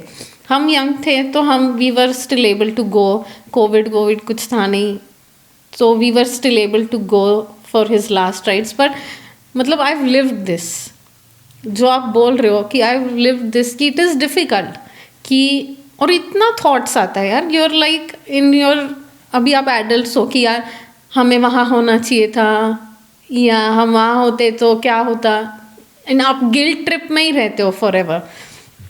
बट यार तो मैं ऑनेस्टली बताऊँ, मेरे मम्मा ने ना हमको बहुत स्ट्रॉन्ग बनाया है। अभी जब मेरा CPA का कॉन्वोकेशन हुआ था ना, तो मैं I dedicated that convocation to my mother. But मेरे को लगता है कि मेरे को, हम लोगों को इतना स्ट्रॉन्ग बनाया है, that lady has put her everything on us, everything, शुरू से बचपन से लेके आज तक। अगर हम जो भी हैं, चाहे वो एजुकेशन की इम्पोर्टेंस हो, चाहे वो सिचुएशन से डील करना हो, वो सब कुछ has come from my mother. That strength has come from my mother. आज कोई भी चैलेंज आ जाए मुझे, my mother is the one, I will think what will she do, how will she think about it. That strength is something, she has given us the best life we can imagine. तो अभी इसलिए हम बहुत कम कोई बार बात करते हैं तो हंसी वाली बात करते हैं हम। हम उनको सिर्फ उनकी हंसी वाली बातों को ही याद रखते हैं। कल भी मैं और मेरी सिस्टर बहुत हंसे, हम उनकी अच्छी बातों को ही याद रखते हैं। तो वो हमें अब हम मतलब I never felt that she left, to be honest. मुझे लगता है कि वो हमेशा ही गाइडिंग सोर्स है। मैं हमेशा ही सोचती रहती हूँ, और this is what my husband actually told me, she is that जो भी तुम अपनी लाइफ में करोगे ना, तुम्हें पहले से ही पता है what will your mother advice would be. तो वो I think it was, it's very important. That's true. Like your parents, especially like इस एज में आके यू नो देयर इम्पोर्टेंस, उन्होंने क्या सिखाया है। भले यंग एज में you have just brushed of कि यार चलो कुछ भी मत, बट नाउ मैं अभी खुद पेरेंट बन गई हूँ, तो I apply everything that to my son कि यार मेरे मम्मी ने मुझे ऐसे बड़ा किया, मैं भी तेरे को यही करूँगी, मैं भी तेरे को ऐसे ही सिखाऊंगी। या है ना। But so your son was born in 2020? May 2020. Yeah. Okay. But मैंने एक क्वेश्चन मिस कर दिया कि ये जो आपका इंटर्नशिप था, आप जो PwC में करे थे, was it paid होता है या अनपेड होता है? पेड और फुल टाइम होता है? और वो लोग सब पे करते हैं। CPA जब मैंने यूनिवर्सिटी का पे कर दिया 20K, उसके बाद मैंने सभी CPA के कोई पैसे नहीं पे किए, वो सब कुछ बिग फोर्स ने पे किया। पहले मैं PwC में थी, फिर मैं KPMG चले गई। मेरे को KPMG का कल्चर बहुत ज़्यादा अच्छा लगा था, तो मैं KPMG में रही हूँ 4 साल। तो वो मेरे को KPMG वालों ने सब पे किया। Is it usually the case? It's usually the case, yes. कि आप स्टार्ट करो and then you apply and then वो लोग आपका सब टेक केयर करते हैं, which is so good, right? कुछ टर्म्स होते हैं, आपको साथ में रहना होता है कंपनी के साथ एटलीस्ट अ ईयर और सो, जब आपके सीपीए हो जाते हैं कुछ कॉन्ट्रैक्ट साइन करना पड़ता है? कुछ होता है। Okay. तो फिर वो आप एटलीस्ट ईयर 1 साल रहो साथ में, आपके सीपीए हो गया तो you have to be with the company and then you never give the money back. Right. But जो स्टेप 2 है जिसमें आप पढ़ाई के साथ साथ जॉब भी कर रहे होते हो, you don't have to go to college for that, right? नहीं कॉलेज नहीं, अब तो सिर्फ ये सब जो कोर 1 कोर 2 इलेक्टिव्स होते हैं, जो पेप प्रोग्राम है उसमें आपको केसेस मिलते हैं एवरी वीक। तो आपको Okay. कुछ केसेस सॉल्व करने होते हैं और एक सबमिट करवाना होता है केस।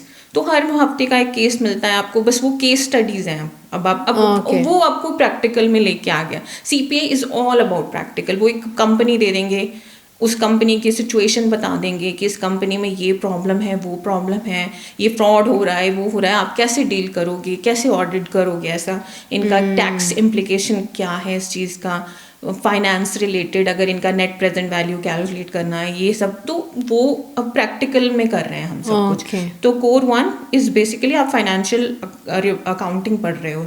तो जो कोर 2 है उसमें आप कॉस्ट अकाउंटिंग जिसको बोलते हैं, मैनेजरियल अकाउंटिंग बोलते हैं, वो कर रहे हो। फिर आपको इलेक्टिव्स चूज करने होते हैं। इलेक्टिव्स में ऐसा है कि जो टैक्स और ऑडिट है, अगर आपने कभी अपने पब्लिक प्रैक्टिस के साथ रहना है जो कि ऑडिट एश्योरेंस सर्विसेज प्रोवाइड करती हैं, तो you have to select tax audit.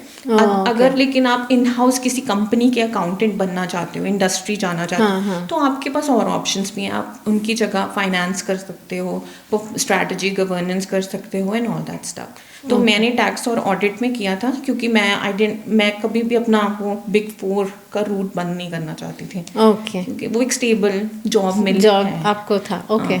तो ये जो स्टेप 2 और 3 है, ये कितने टाइम का होता है? ये टोटल प्रोग्राम, अगर आपकी कोई डिस्ट्रैक्शन नहीं है, कुछ भी कोई हिकअप्स नहीं है, कोई रोड ब्लॉक्स नहीं है, तो आप एक्चुअली 2 years में कंप्लीट कर 2 years में। तो जब आपका सन बॉर्न हुआ था, आपने जब ब्रेक लिया था, तो how long did you take the break for? और फिर आपने कब पढ़ाई शुरू किया? So my son was born in May 2020। मैंने रिज्यूम किया था January 2021 में। Okay, January 6-7 months। बट यार, मुझे तो आपको पोस्टमार्टम डिप्रेशन हुआ था। बिल्कुल। और पोस्टमार्टम डिप्रेशन तो मेरा बनता ही था। राइट, दैट्स तो ट्रू। मेरा प्रॉब्लम था कि जैसे मैं आपको बता रही थी कि मेरे को सब बोल रहे थे रोना मत, क्योंकि आपको ना अब एक डायलेमा में डाल दिया है कि मैं अपनी मम्मी का वो उस चीज़ पे शोक मनाऊं या मैं अपने बच्चे का सोचूं कि ध्यान रखूं, क्योंकि वो डॉक्टर बोल रहे हैं स्ट्रेस इज अफेक्टिंग। और ये होता था जब मैं रोती थी ना, I used to feel my child moving so much, तो वो स्ट्रेस इम्पैक्ट करता था। तो मैंने अपने आप को बहुत दबाया तब तक, जब तक कि मतलब आपका डिलीवरी नहीं हो गया। तो जब तक डिलीवरी हुई उसके बाद आई हैव नो आइडिया, मैं ऐसे बैठी हूँ and I am just crying. Same Yes. with me. Like, I think postpartum depression is a separate topic. You should discuss that sometime. लेकिन वो एक expert के साथ for sure. लेकिन postpartum depression is something जो हमारी community बात ही नहीं करती है. Exactly. But जैसे आपने just you were honest, आपने बोल दिया, तो जब औरतें acknowledge करती है कि yes it happened to me, ये सबको पता चलता है कि दिस इज ट्रू, ये होता है लोगों के साथ। और नॉर्मल औरतें, मतलब हम दोनों भी, in fact we are so jolly, we are always laughing, हम ऑलवेज हाई ऑन लाइफ होते हैं, but still it affects us. और जब प्रेगनेंसी से पहले मैं बोलती थी ये मेरे को ये सब कुछ नहीं होगा यार, आई एम ऑलवेज हैप्पी में, बट इट अफेक्ट्स यू। बिल्कुल, बहुत मेरे को तो एक मूड स्विंग्स तो होते ही होते हैं, जो आज भी हो जाते हैं मूड स्विंग्स तो, लेकिन उस टाइम पे it went like anger, crying, laughter, and then you like what am I going through. या एग्जैक्टली। और एंगर भी ऐसा कि मतलब मेरे को खुद को नहीं पता इतना एंगर है मेरे अंदर जितना निकल रहा है। और इट इज़ कंसर्निंग, आपके हस्बैंड के लिए ये बहुत कंसर्निंग है, आप अगर उसके पर्सपेक्टिव से सोच के देखो, क्योंकि उसको खुद को क्या पता, ही is not even going through that, right? ये टॉपिक्स पे बात ही नहीं हुआ। In fact if you think about it, हम जब प्रेगनेंसी में डॉक्टर्स के पास जाते थे, they should educate their our husbands कि वो एक चेकलिस्ट साइन करवा लेते हैं चेकलिस्ट में are you having a suicidal thought? Extreme भाई, Extreme, लो हाँ। भी तो कुछ होता है यहाँ पे, you don't have help, it's just husband wife, sometimes no one. हाँ, और ऊपर से तो कोविड एग्जैक्टली में you even if someone wants to help you, आपका कोई रिश्तेदार आके आपकी हेल्प कर नहीं सकते। अब हम पहले, मैं जब प्रेग्नेंट थी, हम टिफिन सर्विस लगाते थे, एक आंटी थी बहुत अच्छा खाना बनाते थे पूरा घर का, मैं उनसे भी बंद करवा दिया डर के कि बच्चे को कोविड ना हो जाए, तो खाना भी खुद बनाना। I still remember Neha, May 6th I delivered and May 7th I came back home and I was cooking. I can not imagine the strength, वो कहाँ से आया मुझे नहीं पता, बट ऊपर से सी सेक्शन आपका डिलीवरी हुआ था, या तो फिर वो so difficult, very challenging time. 2020 को याद करके I feel a little shivering. Right. But मैं इस पॉइंट पे आना चाहती हूँ कि dealing with postpartum depression, doing everything by yourself, covid times में, how did you manage studies? तो उस टाइम पे ना मेरे ना एक एक्चुअली में प्रॉब्लम है, मैं ना ज़्यादा देर मेरे को लगा ना कि यार लाइफ 1 महीना हो गया रोते हुए, 1.5 महीना हो गया रोते हुए, 2 महीने रोते हुए हो गया, कोई हेल्प नहीं है, कोई कुछ नहीं है। मतलब I do not want to blame my partner on this as well, क्योंकि मेरे पार्टनर का भी बहुत बिजी टाइम चल रहा है उस टाइम पे। Exactly. ठीक है, वो he is also he is trying his best to be honest. वो बच्चा भी संभाल रहा है, ऐसे नहीं है, he is doing everything to his capability, he is doing. But आपका क्योंकि इंटरनल ऐसा है कि you are going through something, आपके मॉम की याद आ रही है। मॉम की ना एक ऐसी भी चीज़ है कि एक तो होता है कि वो आके आपकी हेल्प करे, अगर वो नहीं भी करे ना, वो फ़ोन पे एक हेल्प है, ये कर लेना, वो कर लेना, ऐसे मत करना, वैसे मत करना। तो मेरा सोर्स अब सिर्फ सोशल मीडिया था इन सब चीज़ों को जानने का, कि क्या करना है, बच्चे को कैसे देखना है, क्या करना है, क्या होता है स्वॉडलिंग, क्या होती है एंड ऑल दैट, सब कुछ मैंने सोशल मीडिया से ही सीखा है टू बी ऑनेस्ट। तो मेरे को फिर ये हुआ, तो जब मैं 1.5 महीना 2 महीना I was going through all this, फिर मैंने योगा स्टार्ट किया। Then I started doing yoga. मैंने ब्रीदिंग एक्सरसाइज की हेल्प ली, यूट्यूब से वीडियो देख देख के मैंने पूरा वो अपना, फिर मैं जैसे कभी को बाहर लेके वॉक पे ले जाना, वो ही कर सकते थे कोविड टाइम पे, आप वॉक पे एक बार चले गए वहाँ से, ठीक है, तो वो तो फिर मैंने थोड़ा अपने आप को रिलैक्सिंग मेडिटेशन में डाला। Then I got connected to Gurbani. मैंने रिलीजियसली बहुत, मैं वैसे शुरू से ही मेरे मम्मा और मेरे दादी ने हमें बहुत कनेक्ट करवाया है गुरबानी के साथ। लेकिन व्हेन इवेंचुअली जब मैं बहुत ज़्यादा अपने लो पे थी, तो मैंने आई started doing it every day. उठ के सुबह सबसे पहले मैंने करना, अगर कबीर साथ में उठ गया है तो उसको भी सुनाना, कई बार यूट्यूब पे लगा देना। तो मुझे लगता है वो फिर वो सब चीज़ों स्पिरिचुअली आपको स्ट्रेंथ मिलने लगी। फिर मैं ऐसे ही बैठी थी एक दिन, तो फिर मैंने सोचा यार ऑलरेडी बच्चा बढ़ रहा है, लाइक अभी is going to be 10 months 11 months, फिर मैं कब तक ये लटका के रखूंगी, राइट? मुझे ये खत्म कर लेना चाहिए, क्योंकि मैं जॉब से आऊंगी, आके मैं पढ़ूंगी या मैं कबीर को देखूंगी, राइट? तो फिर मेरे को ऐसा लगता है कि अभी मैटरनिटी लीव को ना अपॉर्चुनिटी यूज करो। तो मैटरनिटी लीव अभी भी 6 महीने पड़े हैं, 2 इलेक्टिव्स पड़े हैं, निकालते। ओके, सो आपका मैटरनिटी 18 months लिया था? मैंने 18 months लिया था। ओके, तो फिर मैंने तो जब वो आपने डिसाइड किया कि आपको अभी पढ़ना है एंड यूटिलाइज करना है, what did your day look like? My day usually, तो फिर मैंने क्या किया था, मैं जो कबीर जैसे अगर वो 7 बजे तक सोता था, तो मैं 5 बजे उठ जाती थी। तो 5 से 7 मैंने अपना, मेरे को मॉर्निंग टाइम में पढ़ना, मॉर्निंग टाइम पे कुछ भी करना मेरे को बहुत अच्छा लगता है। तो मैं 5 बजे उठ के मैंने पढ़ना स्टार्ट किया। 5 to 7 मैं पढ़ती थी।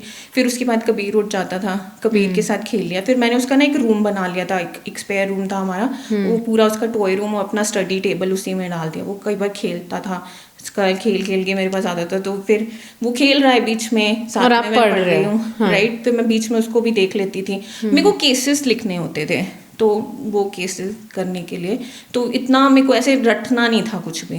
तो it was more like a practical case, और उसको समझना, रिवाइज करना, वो चीज़ करना। उसको सुनाती रहती थी मैं गाइडलाइंस, रिपोर्टिंग स्टैंडर्ड, तो वो हंसता रहता था, उसको लगता था बड़ी मेरी मम्मी मेरे से बात कर रही है। तो फिर वो ये रोज का रूटीन तो नहीं था।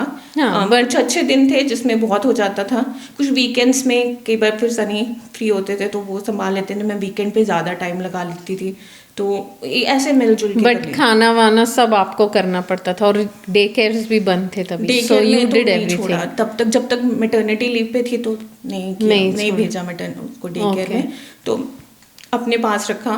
तो ऑडिट का पहले मैंने जनवरी टू मार्च था वो मैंने ऑडिट दिया। मैंने थोड़ा जैसे स्ट्रैटेजी ऐसे प्लान की, क्योंकि जनवरी टू मार्च पब्लिक प्रैक्टिस के लोग कर नहीं सकते कोई भी, क्योंकि बिजी सीजन होता है। तो मुझे लगा इसमें इंडस्ट्री के लोग ज़्यादा होंगे तो ऑडिट कर लेती हूँ, क्योंकि वो ऑडिट इतना करते नहीं है, तो मेरा पासिंग रेट का वो ज़्यादा हो जाएगा, क्योंकि मैंने ऑडिट में काम किया है। फिर मैंने जो मेरा नेक्स्ट स्प्रिंग था उसमें मैंने अपना टैक्स का कर लिया। बट अप्रोक्सीमेटली दिन में कितना घंटे आप पढ़ते थे या जो भी? मैं एटलीस्ट मिनिमम 6-7 आवर्स सोचती थी कि कर लूँ, 2 घंटे पहले कर लिए, 2 घंटे रात को कर लिए, फिर या, उसके बाद कभी तो भी। कुछ ना कुछ तो कॉम्प्रोमाइज़ करना था ना, तो हाँ। Sleep was compromised here. Okay. तो ऐसे सब कुछ नॉर्मल बच्चे के साथ तो नहीं हो सकता, स्पेशली अगर बच्चे को आप बाहर भी नहीं लेके जा सकते, right. और दूसरा कोई हेल्प भी नहीं है, राइट, तो उसको बट देखना। सी कूडोस टू यू यार कि मैं भी मैटरनिटी लीव पे थी, मुझे तो टाइम ही कम पड़ता था, ऐसा लगता था फीडिंग कराओ, डायपर चेंज कराओ। मेरे पास तो हेल्प भी थे, मेरे घर पे मेरा भाई था, मेरी सास थी,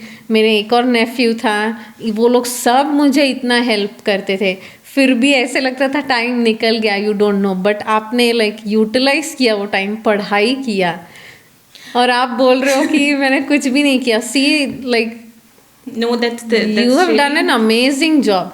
और ऑनेस्टली मैं ये मेरे शायद सेकेंड मैटरनिटी में करूँ, कि अभी मेरे को एक्सपीरियंस है, मुझे पता है कि you have to utilize this time, but first time में you gave all your energy कि मुझे पढ़ाई करना है, ख़त्म करना है, to that great, like kudos to you. वो एक ना मेरे को लगता है मदरहुड अब वैसे भी एक और स्ट्रेंथ दे देती है। मेरी ना लाइफ में ये फिलॉसफी रही है, ऑप्शंस रखो ही मत।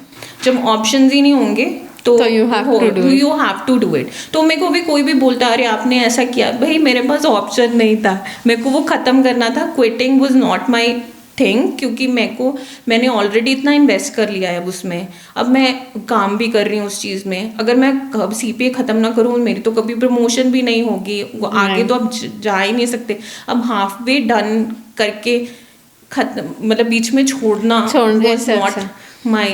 was not my option। मैंने उसको ऑप्शन ही नहीं रखा है कभी भी। तो that's ये था कि amazing. वो बाद में कर लो या अब कर लो, करना तो है। बट आपका मैट लीव खत्म होने तक आपने कर लिया CPA या नहीं नहीं। CPA तो बहुत अभी दूर है, अभी तो अभी 2 साल लगता है ना? 2 साल लगता है। Step 2 and 3।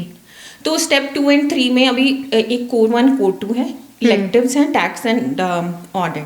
तो फिर उसके बाद तो एक एग्जाम भी लिखना है आपको, फाइनल एग्जाम। Okay. लेकिन उससे पहले एक प्रोजेक्ट बनाते हैं। तो प्रोजेक्ट में क्या होता है कि CPA आपको, जैसे जो भी लोग आपके आसपास कैलगरी में CPA कर रहे हैं, तो वो आपको एक ग्रुप ऑफ 5 पीपल बना देंगे।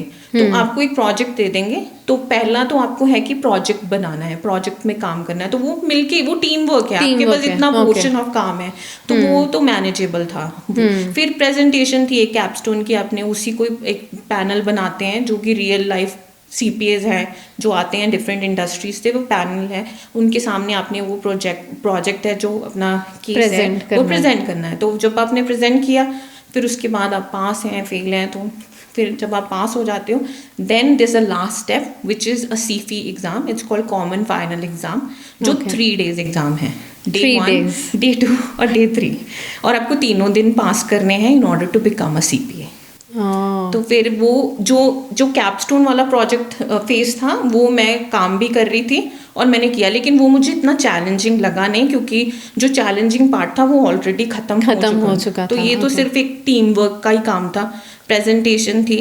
और फिर उसके बाद जो CFE था, तो अगर आप जो हमारी कंपनी है वो हमें, उन्होंने 1 month ऑफ पेड वेकेशन था हमारे पास, तो वो 1 month to prepare for the exam. और मैंने, क्योंकि मेरा थोड़ा सा गैप पड़ गया था फ्रॉम व्हाट, जैसे मैंने टैक्स एग्जाम दिया था 2021 में, अब मैं CFE लिख रही हूँ 2022 में, तो वो मेरा थोड़ा सा गैप पड़ गया पढ़ाई में बीच में। तो मेरे को थोड़ा डर लगा उस टाइम पे कि यार कैचअप कैसे होगा। तो मैंने, कहते हैं ना, मेरे फादर इन लॉ कई बार बोलते हैं ये बात कि एक गुरु त्याग लो, लाइक पंजाबी में बोलते हैं कि एक गुरु को मान लो कि ये मेरा गुरु है और उसको सुनते चलो। तो वो मैंने ऐसे ही किया। मैंने क्या किया, जो KPMG है वो हमें प्रिपेयर भी कराती है CP एग्ज़ाम के लिए। मैंने उनका स्केड्यूल, जो वो बोल रहे थे, इस दिन ये केस लिखो, इस दिन ये रिवाइज करो, मैंने A to Z वो स्केड्यूल फॉलो किया।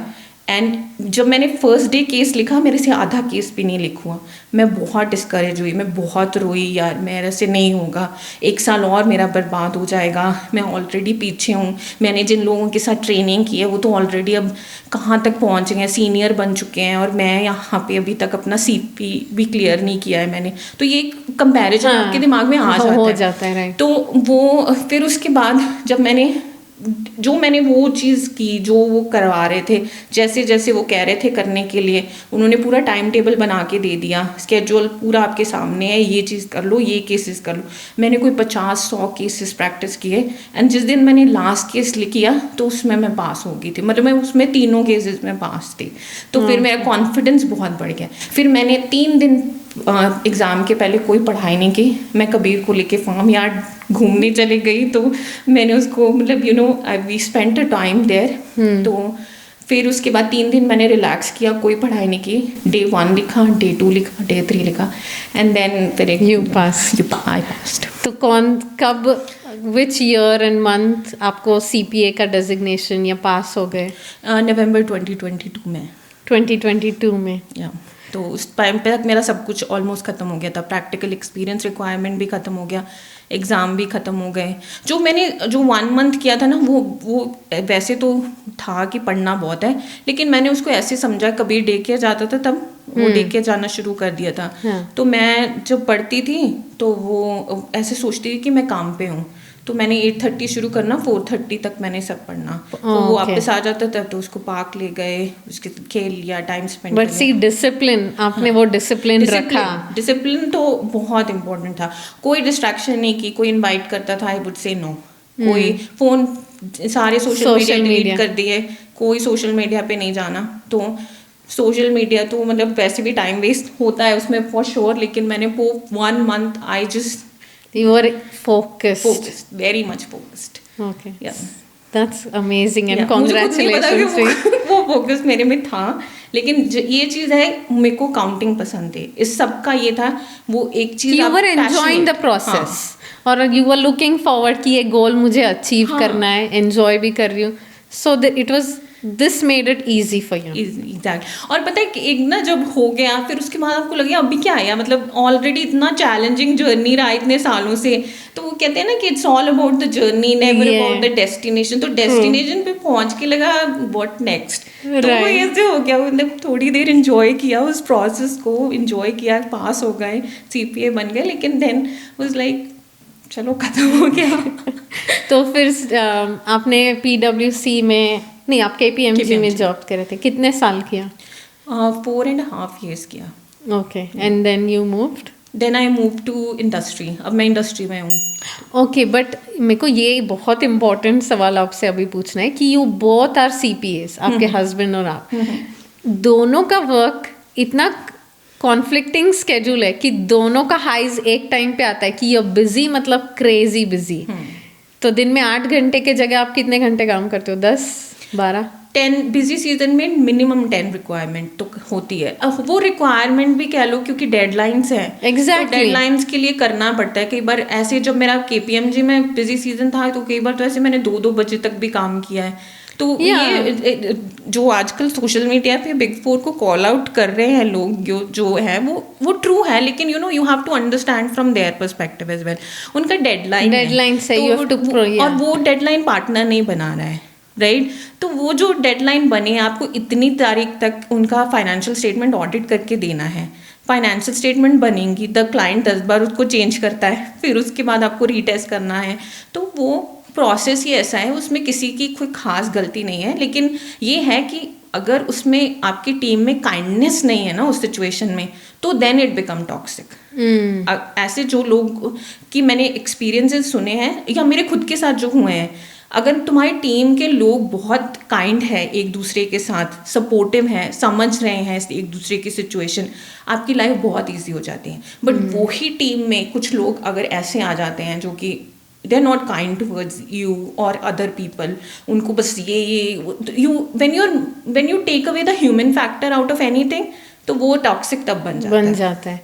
बट हैविंग अ किड और कनाडा में रहते तो अपने पास हेल्प नहीं है, खाना बनाना, and there are so many other things कि managing a house with a child. और अभी पेरेंटिंग इज़ नॉट ईजी, है ना. तुमको सब उनको टाइम देना है, स्क्रीन टाइम नहीं देना है, अच्छा खाना देना है. There so much, the bar is there. तो how do you do it कि सनी बोलेगा मैं भी बिजी हूँ, आप बोलोगे मुझे भी काम करना है, शाम हो गए, खाना भी बनाना है, खाना कौन बनाएगा? How do you do that? Question पे बिल्कुल डिस्ट्रैक्ट हो गई, लेकिन but it's a very good question. ये चैलेंजिंग है, इट्स नॉट कि ये ईजी नहीं है. स्पेशली जब मैं और सनी दोनों ही Big 4 में काम करते थे, पब्लिक प्रैक्टिस में थे, तो बहुत ही ज़्यादा चैलेंजिंग था ये हमारे लिए. लेकिन मेरा जब से कबीर हुआ है ना, तो I have set my boundaries very well. मैंने अपने काम पे ये चीज़ बोली है कि I have to leave by 5, ठीक है, to pick up my son. तो 5 to 8 तो I am not available at all. तो वो चीज़ तो एक वो चीज़ है जिसमें मैंने अपने काम पे बहुत बाउंड्रीज बनाई है. सनी का भी सेम है. तो Sunny is also like leaves eight 5. तो वो थोड़ा सा हमारा फैमिली टाइम और जो बच्चे के साथ टाइम है वो बहुत इंपॉर्टेंट है. वो हम करते ही देते हैं. हर दिन ऐसा नहीं होता है. कुछ दिन जैसे he is a director now, तो उसका जॉब रिस्पॉन्सिबिलिटी मेरे जॉब रिस्पॉन्सिबिलिटी से हायर है. तो ही टेक्स अवे कि यार आज मेरा बहुत बिजी है, I can not be the part of it. तो ठीक है, you have to be understanding on that. किसी दिन मेरा बहुत बिजी होता है, मेरा डेडलाइन है नेक्स्ट डे.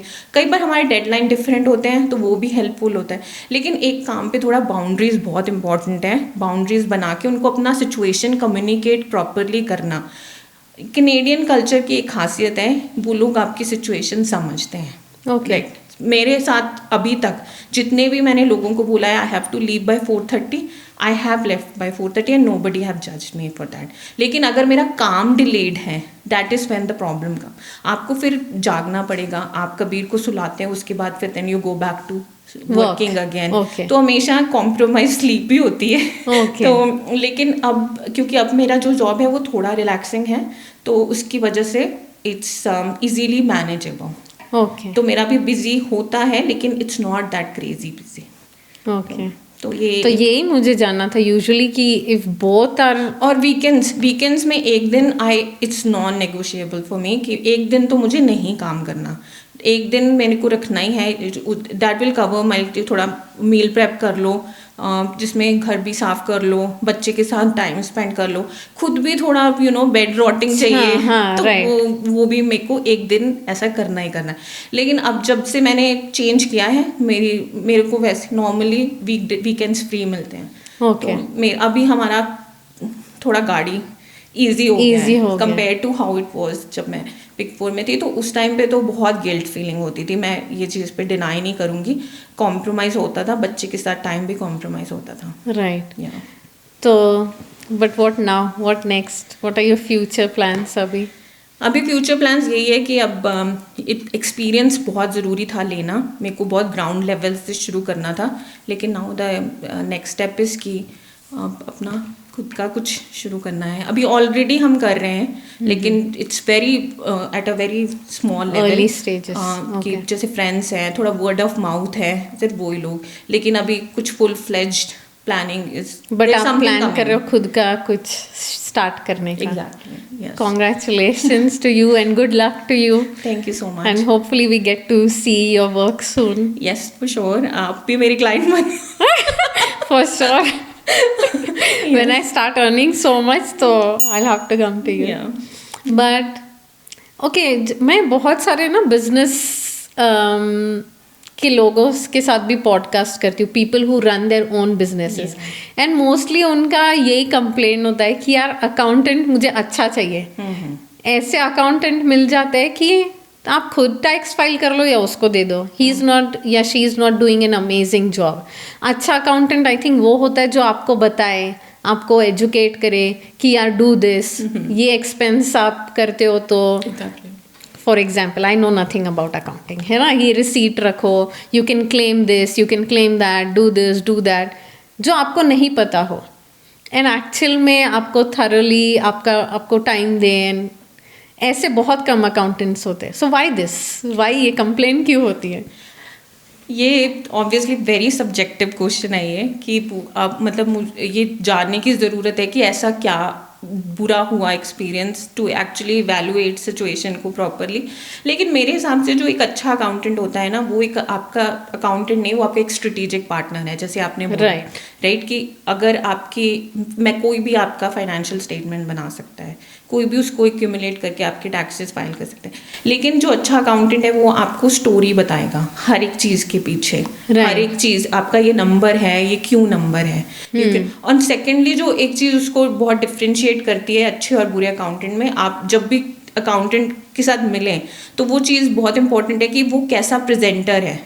राइट, उसका वो कैसे कम्युनिकेट कर रहा है आपको चीज़. अगर मैं आपको बड़ी बड़ी टैक्स क्रेडिट टर्म्स या बड़े बड़े IFRS स्टैंडर्ड्स बताना शुरू करूँ, it's just hard for that person to actually see. तो मुझे पता नहीं, लेकिन बट ये चीज़ है कि अगर आपको बहुत लेमन टर्म में बताए वो, कि आपको अच्छी तरह से वो चीज़ प्रेजेंट करे, वो कहे कि आपको कैसे पैसे बचाए जा सकते हैं, कैसे नहीं, वो इम्पॉर्टेंट है. और सबसे इम्पॉर्टेंट चीज़ जो हर एक प्रोफेशन के लिए मेरे ख्याल से एप्लीकेबल है, वो है कि never over promise and under deliver. ये मैंने PwC के फर्स्ट डे ट्रेनिंग में ये चीज़ सीखी थी, और and I live with that कि अगर आप बहुत ज़्यादा ओवर प्रॉमिस कर दो कि आपका तो इतना हो जाएगा, आपके जैसे अभी लोग ना सिर्फ अकाउंटेंट्स को टैक्स के साथ ही कनेक्ट करते हैं. कभी लेकिन जैसे मैंने मोस्टली जिस तरह काम किया है, I have been a storyteller to the client कि ये चीज़ इसलिए है, ये चीज़ हमें इसलिए चाहिए, ये चीज़ हमें इसलिए करनी है. तो be a storyteller. Why do we need this, always put that why in that. और अगर इतना ओवर प्रॉमिस कर दो उस बंदे को किसी चीज़ के लिए कि ये तो हो जाएगा, ये तो इतने पैसे हमारे बच जाएंगे, तो बाद में वो ही होगा जो गाइडलाइंस बोल रही हैं. तो अंडर डिलीवर मत करो किसी को, वो चीज़ इम्पॉर्टेंट है. अगर आपको अकाउंटेंट होना, आप हमेशा उसका एक्सपीरियंस और उसके क्वालिफिकेशंस चेक करो. जो CPA प्रोग्राम है, जैसे मैंने एक्सप्लेन किया, ये आपको बहुत थॉरो चीज़ों में निकालती है, बहुत स्किल्ड बनाती है, बहुत चीज़ें सिखाती हैं. तो आप उसका एक्सपीरियंस, स्किल्स चेक करो, कहाँ कहाँ उसने काम किए हैं, कैसे कैसे क्लाइंट्स के साथ काम किया है. जैसे एक फिट ढूंढो. फिट होना एक बहुत ज़रूरी है. जो एक बुरा क्लाइंट और एक अच्छे क्लाइंट में, जो कि मैं कहती नहीं कि कोई क्लाइंट बुरा होता है, क्योंकि अगर किसी को अकाउंटेंट चाहिए तो बुरा क्लाइंट कैसे हो सकता है, राइट. तो लेकिन अगर आप उसको भी अपना एक्सपेक्टेशन क्लियरली बता ही नहीं रहे हो, तो वो कैसे आगे आपको हेल्प करे. तो एक फिट ढूंढना बहुत इम्पोर्टेंट है. It's very important to have a very good open communication. अपनी एक्सपेक्टेशन पहले ही बताओ, भाई मेरे को ये करना है. राइट, बट आई होप आप अपना जल्दी शुरू करें, ताकि लोग जो ये पॉडकास्ट देख रहे हैं, maybe they want to reach out to you कि हमें लवी जैसी अकाउंटेंट चाहिए. नहीं, ये चीज़ मेरे को लगता है कि जो एक चीज़ बहुत इम्पॉर्टेंट है, जैसे जो मैं पैकेजेस जिसमें अभी हमने हमारा कोई ऑफिशियल नहीं है इस टाइम पे, बट एक हमने इसमें पैकेज में एक चीज़ ज़रूर रखी है, monthly check-ins with your client, और क्वार्टरली check-in डिपेंडिंग ऑन वो कितना बड़ा बिजनेस है या कितना रिक्वायरमेंट है. वो बहुत इंपॉर्टेंट है. आपको उस बिजनेस के साथ कनेक्टिविटी बहुत इंपॉर्टेंट है. वो क्या कर रहे हैं, उनका आगे क्या प्लान है, वो कुछ एक्वायर कर रहे हैं, कुछ नई चीज़ खोल रहे हैं, कुछ नया प्रोडक्ट बेच रहे हैं. तो एक कनेक्टिविटी भी बहुत इंपॉर्टेंट है, ताकि आपको उसको अच्छी तरह से एडवाइस करो. राइट. तो जो एक बहुत इंपॉर्टेंट है, आप अपना बजटिंग, कैश फ्लो जैसे अगर कुछ भी बनाते हो, उसके लिए भी आपको चेक इन चाहिए. अरे मंथ टू मंथ बजट और एक्चुअल में डिफरेंस आया क्यों, फोरकास्टिंग में और आपके एक्चुअल्स में. तो वो क्यों, वो अगर मंथली चेकिंग्स होगा किसी के साथ, आप तभी मतलब तभी वो बिजनेस के लिए वो accountant I think will be a good fit. Yes. Okay. तो वो I really love doing it. मेरे खुद की हाउस होल्ड मीटिंग होती है तो I do my own cash flow forecasting. मेरा टेम्पलेट है जिसमें अगर मैं सब व्हाट इफ सिनेरियोज भी लिखाती हूँ. अगर हमारा वीज़ा बिल इतना बढ़ जाए तो फिर क्या सेविंग है, क्या करना है, क्या नहीं करना है. तो I take care of this thing and I love doing it. Usually you know men's, मतलब मैं स्टीरियोटिपिकल नहीं जा रही हूँ, बट इट इज़ लाइक अगर आपने सीपीए नहीं किया होता, जैसे I have no interest in all this, but अभी I am starting to take a little, थोड़ा कीन हो रही हूँ मैं कि कैसे वर्क करता है, but it is good that you are able to do this. I think ये स्टीरियोटिपिकल चीज़ है लोगों को. एक्चुअली मैंने कई बार खुद भी, I know it's been recorded, it's going to be in public eye, but मैंने बहुत बार नोटिस किया है जब आपको सेल करनी है ना, यू फाइंड अ वुमेन. किसी चीज़ की सेल करनी होती है ना, तो आप जल्दी से उस घर की जो वो वुमेन है ना, उसको ढूंढने की कोशिश करते हो कि वो उसको बेचेंगे और वो कन्विंस कर देगी. लेकिन अगर आपने किसी चीज़ पे एडवाइस देनी है, then you find the male person. ये एक है स्टीरियो. और जब मैं से कई बार ऐसे उबर में जाती हूँ तो वो मेरे साथ बात करना कुछ शुरू करते हैं, तो अगर मैं कुछ अपना पॉलिटिकल ओपिनियन भी देती हूँ या मैं कुछ ऐसे वो चीज़ यू नो कुछ अपना ओपिनियन दे रही हूँ, तो वो उनको लगता है कि हाँ ठीक है, एक लाइन पढ़ ली है तो कोई कहीं से बोल रहे, सीरियसली नहीं लेते यार.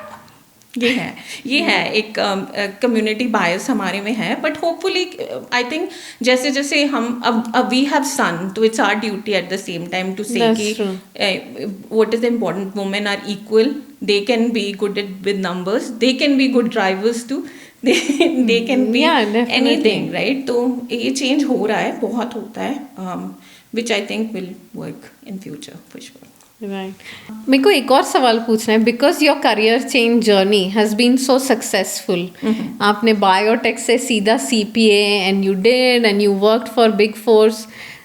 What would you want to advice to people जो करियर चेंज करना चाहते हैं? Maybe they want to go to any other stream, IT और become a CPA. What would you want to tell them? I think अगर आप अपनी current job में खुश नहीं हो या करंट सिचुएशन में खुश नहीं हो, तो यू नीड टू एक्सप्लोर. कि मतलब फिर वो लाइफ जो है वो वर्थ लिविंग नहीं लगती है. आप सुबह उठते हो, आपका मन ही नहीं है जॉब पे जाने का, वो लाइफ इज नॉट, मतलब I think people can relate what I am trying to say है कि जिसमें मन ही नहीं लग रहा है वो चीज़ करते रहना. मैंने हमेशा ही, मेरे ये एक बहुत बड़ा इंडिकेटर है कि मेरे को चाहे पैसे ज़्यादा भी मिल रहे हो, लेकिन अगर मेरा मन नहीं लग रहा वहाँ पे, तो मेरे से तो वो काम नहीं होता है, टू बी ऑनेस्ट. लेकिन अगर आपका सेम सिचुएशन में हो, आपको अच्छा नहीं फील हो रहा है, तो I think this is a sign to take that leap of faith. वो, और अगर आप करियर चेंज कर रहे हो, लोग क्या बोलेंगे ये आपको रोक रहा है, तो I tell you a story. जब मैंने करियर चेंज किया था, जब मैं अब बायोटेक से जब मैंने CPA करना शुरू किया, तो there were some who used to call me Suhas of Three Idiots का. तो वो कहते थे कि अगर वो बैंक में ही काम करना था तो इंजीनियरिंग क्यों की. ठीक है, तो वो सेम मेरे में अप्लाई करते थे. तो मेरे को पहले बुरा लगता था इस चीज़ का, फिर मैं इवेंचुअली इस बात पे हंसने भी लग गई कि हाँ चलो ठीक है, सो हासी सही, हम ठीक है.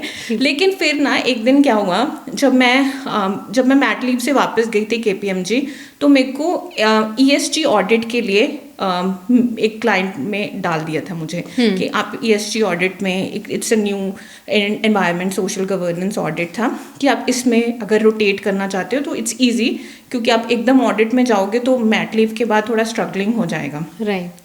तो वो बहुत टेक्निकल था, बहुत ही ज़्यादा, क्योंकि उसमें अकाउंटिंग कम थी. इट वॉज मोर लाइक आपको एमिशंस, GHG एमिशन, ये इसके बारे में सीखना था, एनवायरमेंटल, नेट ज़ीरो 2050 उसके रिलेटेड में. तो जब मैंने अपने सीनियर मैनेजर के साथ मेरी पहली इंट्रोडक्शन हुई, तो उसने मेरा पूरा इंट्रोडक्शन दिया. तो मैंने उसको बताया कि मैं इंडिया से BTech किया मैंने बायोटेक में, तो अब मैं ये अकाउंटिंग कर रही हूँ. तो आई रिमेंबर हमारा क्लाइंट कॉल था, बहुत बड़ी ऑयल एंड गैस कंपनी है कैलगरी में. वहाँ की टीम से मेरा इंट्रोडक्शन मेरे सीनियर मैनेजर ने कराना था. And the way he introduce me is, you know, she is also an engineer from back home, and now she is doing accounting. Look at how technical she would be. तो आपको उस time पे एक perspective मिला कि जो अच्छे लोग हैं, the good people will see the good in and highlight the points about you. तो उसके अकॉर्डिंगली, क्योंकि मैंने इंजीनियरिंग कर रखी है, मैं अकाउंटिंग की टेक्निकल पढ़ रही हूँ, तो मेरा टेक्निकल अंडरस्टैंडिंग कितना अच्छा होगा. That's how he introduce me to the client. तो that is, you have to find your tribe. Right. Find the people जो आपको ऊपर लेके जाए.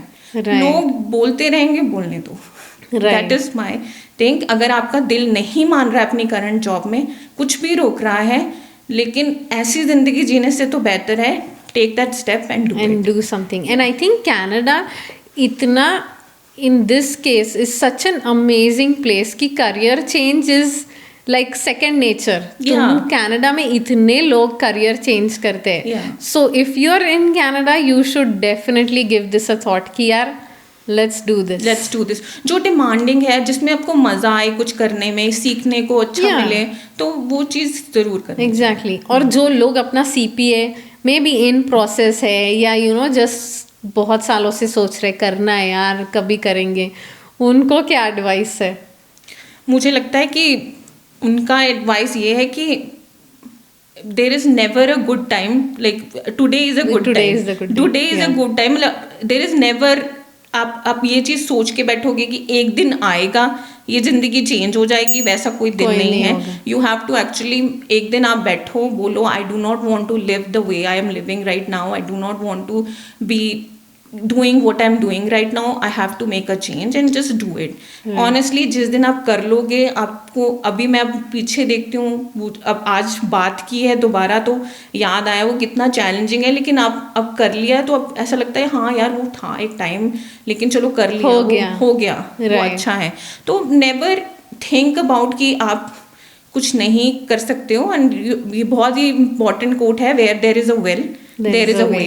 तो अपनी विल स्ट्रॉन्ग करो, अपने आप ही वे बनना शुरू हो जाएगा. बस एक स्टेप लेना है. और मेरा एक ना मोटो रहा है, जब मेरा जो मैटरनिटी लीव में फेस चल रहा था, तो मेरा मोटो जो मैं लोगों को भी बोलती थी उस टाइम पे, अगर कोई सेम सिचुएशन में होता था, कि 1 day at a time. Do not think about कि कल क्या होना है, परसों क्या होना है, या 1 महीने के बाद मेरा फ्यूचर कैसे होना है. नो बडी नोज, पता नहीं फ्यूचर है नहीं है क्या है, राइट. तो 1 day at a time.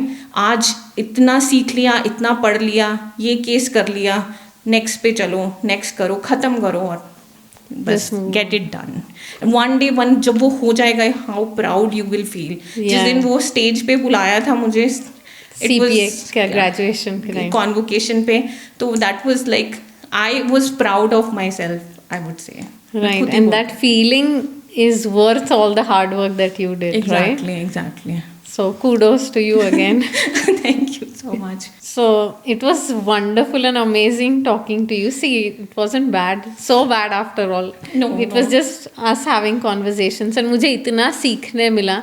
I'm pretty sure मेरे दिमाग में और questions था, but it's not coming right now. Yeah. But it was wonderful. और आपका journey, it was so inspiring. Thank कि you so much. you utilized the time on your hand और आपने आपके goal पे focus रखा. That discipline. मेरा तो exercise का भी discipline 2 week चलता है, उसके बाद it goes to trash. But नहीं, आई थिंक मैं अगर अपनी जर्नी को बर्ड व्यू एंगल से देखूं, तो मेरे को लगता है द वर्ड इज कंसिस्टेंसी. आप consistency is like my go to term. अगर मेरे को किसी को चीज़ को किसी को भी बताना है, मैंने कंसिस्टेंटली कोई चीज़ की, वो स्टोरी मेरे को जब आपने अप्रोच किया, तो मेरे को भी एकदम मिनट लगा कि इतना एक्स्ट्रा ऑर्डिनरी क्या है इसमें. Like I just did something, बस कर लिया and then. But thank you for actually giving me this confidence कि नहीं यार, you did something different and it has to be told. Exactly. मतलब you underestimate yourself, but you don't know कि आपने कितनी बड़ी चीज़ की है. So kudos to you. Good luck to you for your future, all your adventure endeavors और आपका business के लिए. Hopefully we'll be in business soon. Yes, we will be. मैं एटलीस्ट अपना कैश फ्लो टेम्पलेट तो भेज दूंगी अभी. Definitely. पूरा मैं I want women in finance now. Yes, I'm going to study और मैं अपना business finance उस पे करने वाली हूँ. Yeah. But I hope आपको ये वीडियो पसंद आया हो. If you have any questions or anything, let me know in the comments below and I'll see you in the next one.